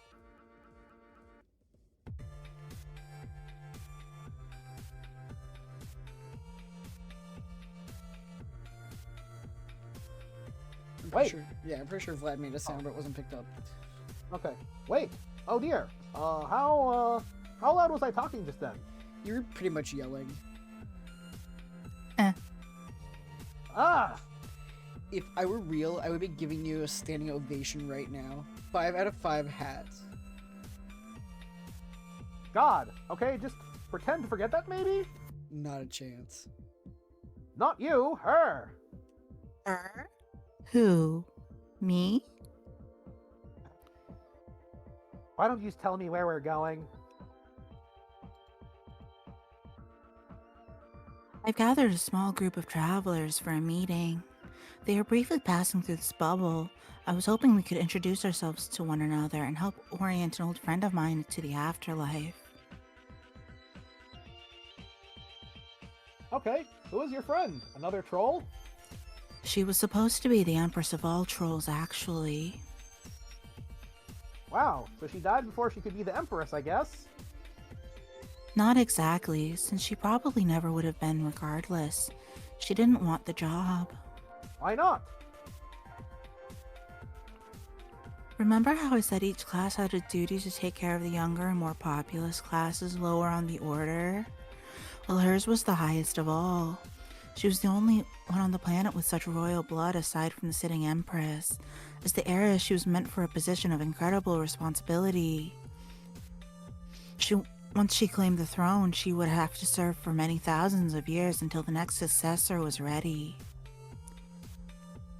Guess she wasn't into that? She had some problems with authority. She despised the whole social order, really. I foolishly tried to convince her to honor her obligation, but she wouldn't listen. She viewed the Empress as a glorified slave, so she was abdicated and fled to the moon to hide. I was the only one who knew of her plans. The rest of the world searched but never found her. At the time, I was furious with her, but I didn't turn her in, which in retrospect was a key decision that led us here. You mean it led you to being dead? Yes, eventually. While she was there, she discovered an ancient device. Inside the device was a game. She became obsessed with playing it, but needed our friends to agree to play it. She was not well liked by the others, though. Old grudges and rivalries made it hard to convince them. But she is very devious. She knows how to trick people into doing what she wants. She even got me to agree by promising she'd return to her place as the heiress when we finished playing. Needless to say, we had no idea what we were getting ourselves into. Sounds like a handful. Yes, she's not all that bad though. Well, when you really get to know her. And when she's unarmed, which is pretty much never, now that I think about it.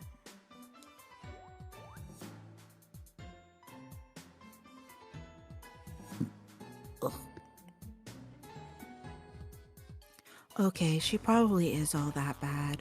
The point is, you have to know how to handle her. Regal types can be very touchy, even the ones who seem to revel in anarchy. But if you know all the right things to say and do, she will happily hand over the keys to the kingdom, so to speak. After all, royalty is royalty. Just let me do the talking for a while, okay? Did you hear that, Jake? Urania wants to do the talking. I think your dead girlfriend might be starting to come out of her shell. Okay, that was kind of funny. Alright, and here we can take our break. So we'll start with some Durst action. We'll start the new year with some Durst action. Yep. Yeah, I had originally been hoping to get to the next section with Jane, but that's fine. That's how close are we to that? It's like 4951. Okay, that's not too bad. Assuming Yeah. the pages aren't too long, that's not too bad. Yeah, we can do that. Okay. Yeah, let's do that Alright. then.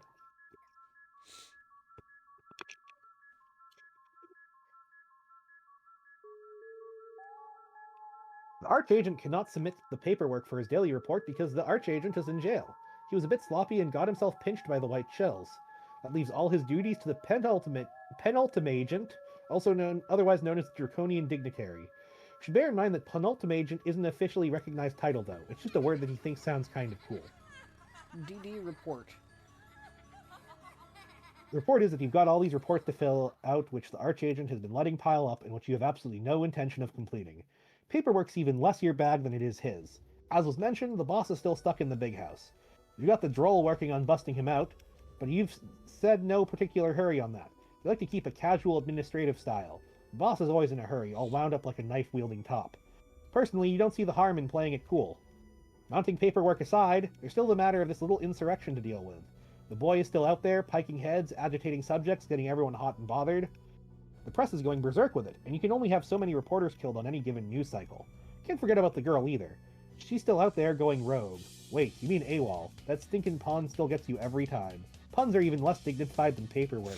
You're just like me for real. DD locate Prince. You can't. By now the kid's up to his goddamn neck in convoluted gothic architecture. He's burrowed fuck deep in flying buttresses and purple pointy things. He's even stopped by the boss's cubicle of vigilance and sliced up his fenestrated walls to make searching for him harder. Cunning bastard. Used to be a fourth one, but you don't know what happened to it. There's a rumor circulating some old woman made off with it some time ago before the new queen took over. Whatever happened, it's nothing to worry about now. If you want to smoke this kid out of hiding, you'll need some help. DD seek help. You already did. You walked to retrieve it, again in no particular hurry. Earlier, you quite calmly and diplomatically explained everything to the old lady, letting her know you could use a little extra firepower to get the situation under control. You were pretty smooth about it, offering to light her cigarette during a calculated pause. And she doesn't even smoke. You're just that good. While you were making her your smooth pitch, you did a masterful job of giving her the impression that you didn't care one way or the other. But to be fair, you really don't care much one way or the other. DD retrieve extra firepower. In response, the dame gave you clearance to employ the service of the Drone Gorg, the flagship battle mech of the Imperial fleet where she keeps stationed on some other damn planet. You're not sure where it is or what it's called. Hell if that's any of your business. DD mount Drone Gorg and ride into battle.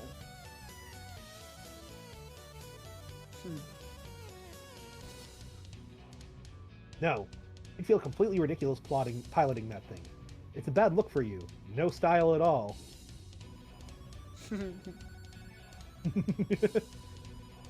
Only an utter fool would get a kick out of prancing around in that hexanine getup. It was a classy gesture by the queen, but you told her you'd have to pass. That's a sound effect, isn't it? Oh, yeah, Oh, sure. Lord. But it doesn't do no good to spurn generosity from a beautiful and deadly woman. You think you're for the kind offer and tactfully brought up an alternative. See, you tell the boss this is his problem. He's too blunt about his ambitions. Don't get me wrong, it's all well and good for a man to keep his eyes on the prize, but he doesn't always need to step over 1,000 corpses and swim across rivers of blood to get there. You remind him there are slicker ways to make your move, especially when it comes to a lady. Now that you think of it, Slick would be a good ironic nickname for him. Might be good for a laugh, calling him that, or it would be if you actually laughed. Point is, you have to know how to handle her.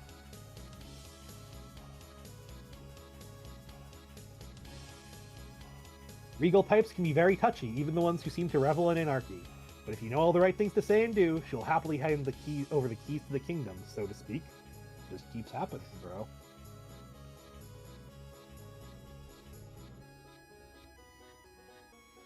After all, royalty is royalty. Oh boy, sound page. With some Toe Bean Fox, baby. Oh yeah.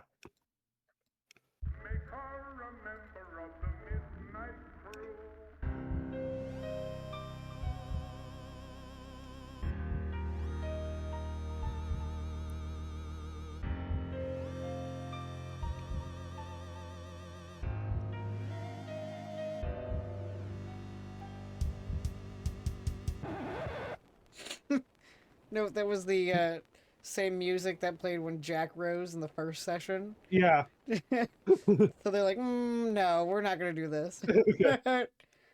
Literally genius. Yeah. You're not feeling it. That little number was way too big for its britches. You can just tell it was gonna blast off, and next thing you know, everyone's on their feet cutting a rug and making complete fools of themselves. This ain't no sock hop. Why does everything have to be so flashy and frenetic? What's the big hurry anyway?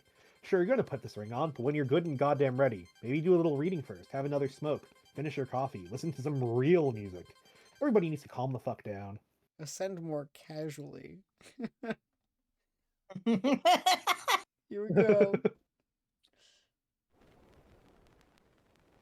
I hate a moral coward, one who lacks a manly spark. Porn. I just detest a man afraid to go home in the dark. I always spend my evening where there's women, wine and song. But like a man, I always bring my little wife along. I'm a member of the midnight crew. I'm a night owl and a wise bird too. Home with the milk in the morning, singing the same old song. Rise with the moon, go to bed with the sun. Early to bed and you'll miss all the fun. Bring your wife in trouble, it will never trouble you. Make her a member of the Midnight Crew. Wah, wah, wah, wah, wah, wah, wah, wah, wah. The fun doesn't stop till 12 on happy old Broadway. So what's the use of going home until the break of day? Now something confidential, whisper not above a breath. I once went home at 2 a.m. and scared my wife to death. I'm a member of the Midnight Crew. I'm a night owl and a wise bird too. Home with the milk in the morning, singing the same old song. Rise with the moon, go to bed with the sun. Early to bed and you'll miss all the fun. Bring your wife in trouble, it will never trouble you. Make her a member of the Midnight Crew. Wah, wah, wah, wah, wah, wah, wah, wah, wah.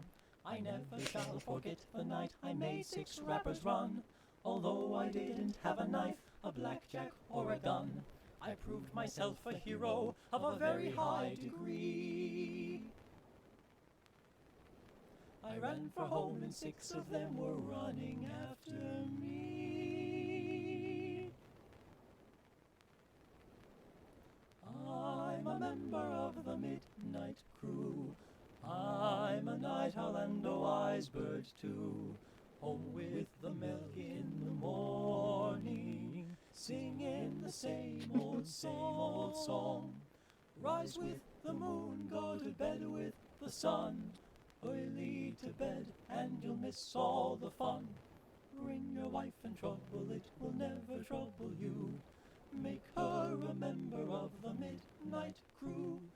Make her a member of the Midnight Crew. God, I love that song. Honestly, great character establishing shot. Literally. Ugh. I still know all the words. I was quietly mouthing along. Right? All right. After a lot of bullshitting around, you calmly and casually put on the Ring of Orbs No Fold. Phenomenal transformation takes place. You become, my god, you become a draconian dignitary. Really, you don't know why everyone's always got to be transforming from things into other things, taking on these wild appearance modifications just for a little boost in power. Always struck you in tacky. Where's the class? It just takes no creativity or guile for these villain types to grab a little power through such outlandish transformations. No imagination at all. You're utterly astounded by how shitty their imagination is. If their imagination was a face, you would shoot it. In the face. DD unleash awesome powers of ring. Awesome powers? Let's see. You're guessing it can probably make you invisible. Yep. There you go, invisible, just like you thought. What else is a magical ring of void gonna do? This is like Magic Rings 101. Real basic stuff. Okay, that's cool. Stop being invisible. You stop being invisible. There's not a lot of style to invisibility, primarily because nobody gets to see how damn smooth you're being. It's kind of pointless power anyway. Some real dime store parlor trickery that's just a waste of everyone's time. You doubt you'll ever use it again. You're not going to help you track down that elusive kid. But sooner or later, he's going to find out it's much harder to outrun the ring's true power. DD use red miles. The kid can't escape the miles.